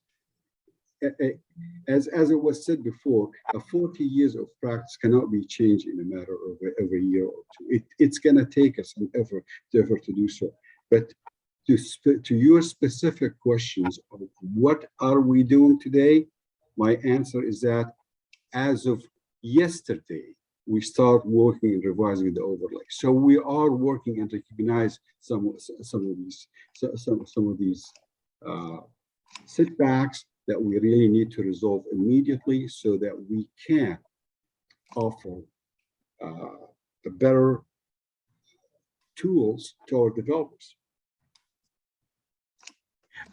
Hi, this is Frank. I'd just like to follow up with Jamal shared with you, Councilwoman. Just a couple quick notes to take, or notations to consider, what makes this process a little bit different. This is the first time in a very long time that this process has been a city-driven process with collaboration with our stakeholders, and we have to take that in consideration. So this process has been a little bit different, where the city has taken a driven process to do this. One of the things we do look at the report, there is a lot of things in this report. There's no question about it. And tonight, it wasn't our intention to just throw and lump and dump all these things at you, but we had to capture what was put into this report. And I think what's important with this report, there's a appendix, I guess you would call it, that has an implementation plan. And I think it's really important to take a look, and we tried to capture as much as we could in a short period of time, this implementation plan. But we really believe in this plan, there's some real achievable policy-based recommendations. And what Jamal is sharing is we really have to create an environment for developers to want to be creative, want to be able to bring their ideas, but we have to take a look at our ordinances, particularly our zoning and our overlay, and look at overlay districts to see if that would be helpful for developers to be more able to have the flexibility to present things that we may want to consider. So there is some actionable items there. And I know that's talking about developers coming in, and certainly I do share the same concerns the administration does on what are we doing with the existing people who are downtown, who stuck in with us, through good and bad. And, that's why we had the downtown coordinator, which officially has only been in the role for the last 6 weeks. It's only been 6 weeks. Certainly, she was doing some of the work prior, but now she's fully dedicated as January 1st, Sydney Kastner, to be this downtown coordinator. And one of her main functions is to work with existing business individuals. We certainly don't want to shun them. They're a critical part. They've been with us from day one. They're a critical partner. And with the role of Cindy, we'll be able to build that relationship and build a stronger relationship and look into like possibly a merchants association or some collective organization where there's a collective voice. They're part of the process. Believe me, we hear it loud and clear, and we want to know that we're working toward those steps with the role of the downtown coordinator. And as we look at the Stantec report, and certainly, as the mayor said in his opening remarks, certainly we want to implement the recommendations that best serve the city. So we're not saying every little thing in this report is what we're going to implement. And that's something why the mayor wants to put in you call it a steering committee, a leadership committee. The report talks about a downtown implementation committee to take a look at these things and vet them out. But we hear you loud and clear, and we feel good about how we're moving forward. We certainly, it's a city-driven process, but with our stakeholders with us along the way. So there's a lot, as Councilwoman Goodman-Hintershit said, to unpack here. And as we move forward, we're going to take parts of it and present it to council for consideration. So this is an ongoing conversation that's going to produce results. All right, additional comments, anyone? Donna?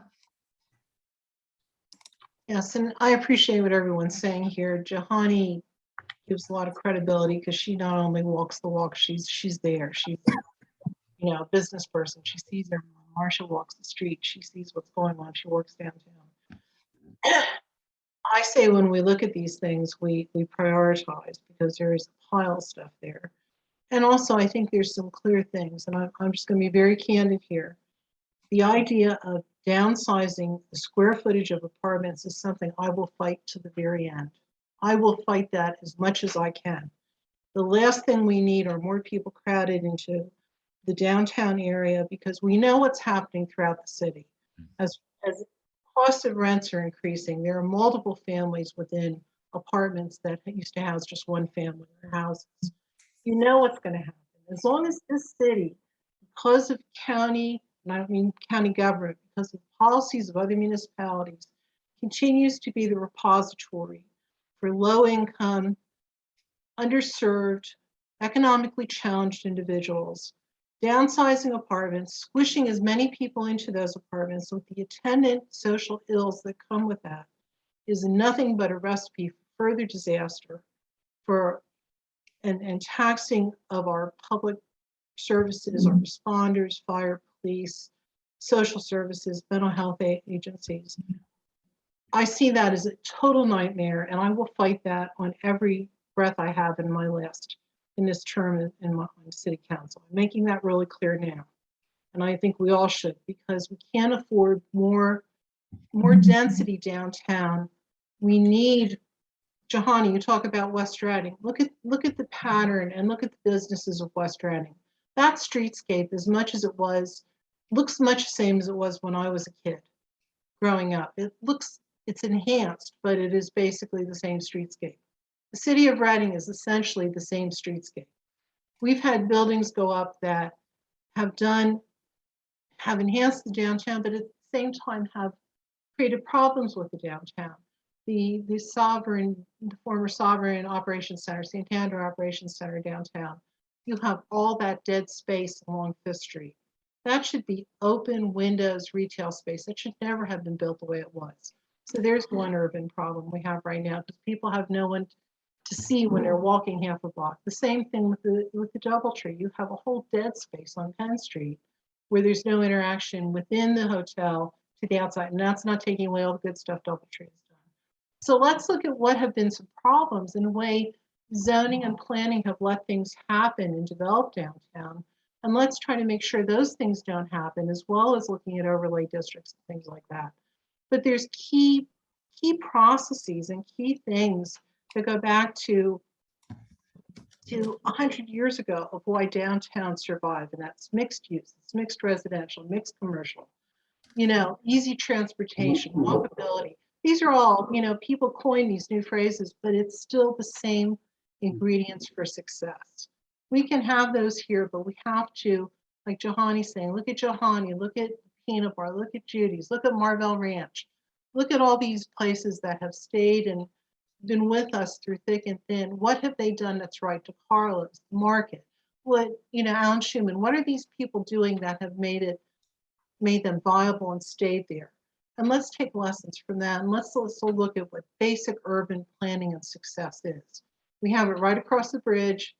We can take lessons from them. We can understand what they've done right and wrong, but we have to make sure that we are welcoming, that we retain what we have, and that we are welcoming to the point that middle income people who can enjoy these spacious apartments that can be fixed up above the older buildings, 4th and Penn and other areas. There's probably gorgeous interior architecture there. Let's work with these building owners on small scale and get some really, really lovely apartments that are attracting middle income, so we can change the face of downtown in that we welcome everyone, but it also is welcoming to those outside.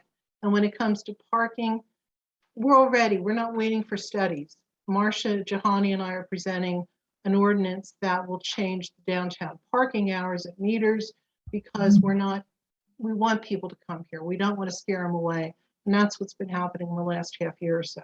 So there are immediate actions that can be taken. But again, let's prioritize what all these actions are. Let's see what the most important things are. Let's administration and council come together if this is going to be city driven. And then let's take the 3 top ones and work on that. But again, I can't say enough how I will argue and fight against the reduction of the size of apartments for the downtown or any part of the city. That's it. All right, any additional comments? All right, so yeah, a lot of information tonight. I think, personally, I think we're a couple months behind schedule, and that's fine. I don't think lost time means anything. I agree with everybody. There are a lot of moving parts. We're gonna have to sequence this thing out with the administration from a policy, from a finance, from a overlay perspective, to really foster the best development we can downtown. That's gonna take a lot of work. It's always about execution. We can have every plan in the world. You got to have a team in place to execute it. That's why I do think strategic steps are important, day to day, month to month, year to year, so that we can really have a vision for downtown and slowly build to it. So a lot of work to be done yet. I think the updates this evening were helpful, and I look forward to working with the administration collectively with council to get a strategic plan for downtown that really optimizes the capacity. Reading is a canvas like no other. I mean, I often think we make it so hard on ourselves, but we'd be amazed what we could do once we turn the corner. And I just think we need to execute. And it's going to take some financial commitment from the city as well to leverage state and private dollars, possibly federal dollars. But I think once we do the right things in the right order, we can really make a lot of progress. So those are my comments. I think that is the end of our agenda for this evening. I did want to go over one other thing, and then I'll open it up for the floor. I've been checking in with Jeremy regarding our public meetings, our meetings being public in the near future. Everywhere I look, Australia, Philadelphia, NBA games, high school basketball games, restaurants, everybody's maskless and they're not doing any social distancing. I don't want to get back to a point where we're having meetings and people have to stand in the hall and we have to be 25 feet apart with masks. I don't want to do that. I want to get back to a regular format meeting, open it up to the public. I know the public is anxious to see us again, I'm sure, but at least see city business being performed in public. Though this is the best we can do, it's been helpful. So keep an eye out for that. I did do a follow-up email to Jeremy today.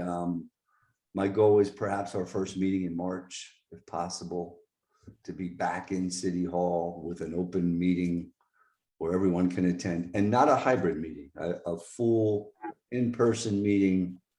The hybrid meetings, I just want to get back to normal if possible.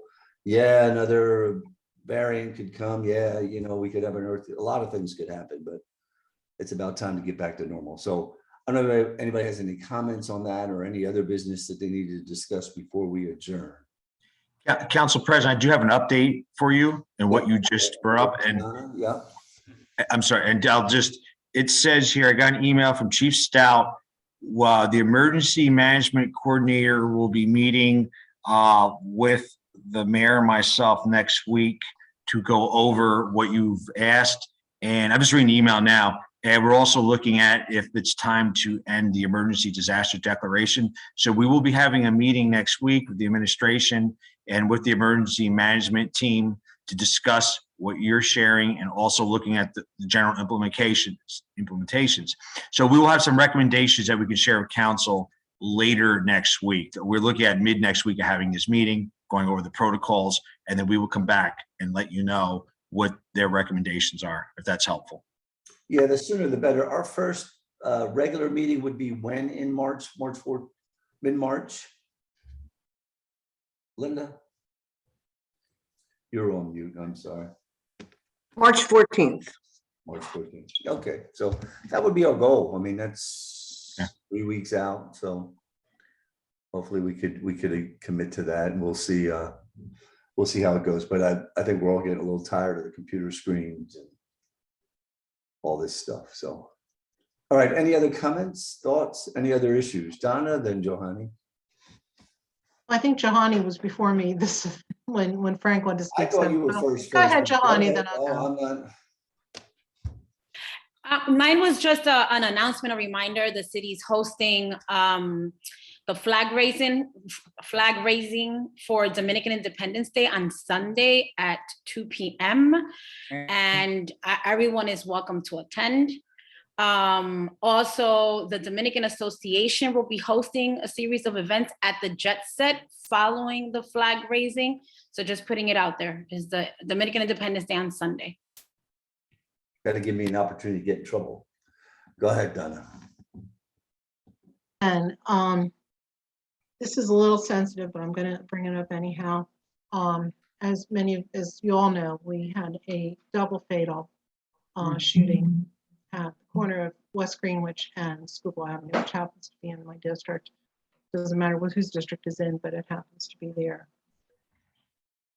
You know, as a member of council, former reporter, I'm fully cognizant of the need to control the amount of information that goes out as an investigation continues. However, this is a neighborhood with hundreds of people in it. You know, I don't understand why we defer everything to the district attorney instead of handling via our police department, our communications person, the information that can go out. I'm not saying do anything that impedes or threatens the investigation, but if I'm living in that neighborhood, was this a random thing? Was this a targeted thing? Do I need to be suddenly worried that there's somebody going around shooting willy-nilly? You know, the initial reports don't sound that way. It sounds like there was something going on between whatever. But somehow, some way, we have to be more cognizant of the neighborhoods when these kind of things happen. You know, there are a lot of scared people out there right now. You know, their kids go to the convenience store to get a soda, or they go there to get their half gallon of milk. You know, the outside world thinks that we're all a bunch of criminals and terrible people, but these are hardworking people that live in a strong neighborhood where there's, you know, Hope Lutheran's just down the street, does wonderful things for the community. St. Mark's and the new folks there are doing good things for the community. We have an obligation, I believe, as a city to explain more than what we do. And it's disheartening to me to see this and to not really know what to say to people when they ask, you know, why isn't more information being shared? So I'd like us to have a conversation about this in broader terms of how we respond when there is something as significant as a multiple fatal shooting and, you know, other terrible things that happen. Sure, we all want the good news, but we have an obligation to our residents to let them know as much as we can, to let them know if they're at peril or if these are indeed domestics or some other kinds of targeted matters. So I ask that we have a conversation about this, that we have a policy where we within the city are the ones who release and discuss the information and not always have to defer. I thank John Adams for what he did, but not to defer always to the county level. What are we here for? We're here to serve our residents. Well, I'll ask Linda to confer with Frank, see if we can invite maybe the chief and Christian to one of our upcoming public safety meetings. If you guys could touch base on that. So it's a good point, and maybe just an opportunity. Life isn't always all good news, and we have to have that balance, that all the puffery is wonderful, all the PR is great, but there are serious issues, and unless we're realistic about dealing with them, then we aren't serving. We aren't being the public servants that people expect us to be. Okay, thank you. We'll go to Marcia. Yeah, and I just want to add to that, as far as what happens, and I experienced this, you all know that there was a murder a long time ago, but it was outside of my house, and the trauma that causes a neighborhood is just incredible, because there's this fear of the unknown. And of course, the police have to do their investigation, what they have to do, but it takes maybe some communication with people so they feel safer. I was fortunate to have Nick Camacho come over to the playground and speak, and he's available. He's heads up our police chaplaincy program. We need to have more connections with the neighborhood. I felt very badly for you, Donna, when I knew you were trying to connect with the folks, and it's very hard to do in the investigation. They would probably look to you as an elected official to have some answers, because they're scared. I mean, I know I was, because I didn't know where the shooter had gone. I didn't know whether it was safe to go out. The only thing I knew was the neighborhood was surrounded by crime scene tape. We need to be compassionate to those individuals. Obviously, the chief of police will give us guidance on what's safe and what's not, but we need to be there for the individuals. And that church in that corner could probably be a resource for people if you reached out to that chaplain or in any way, be able to connect with them.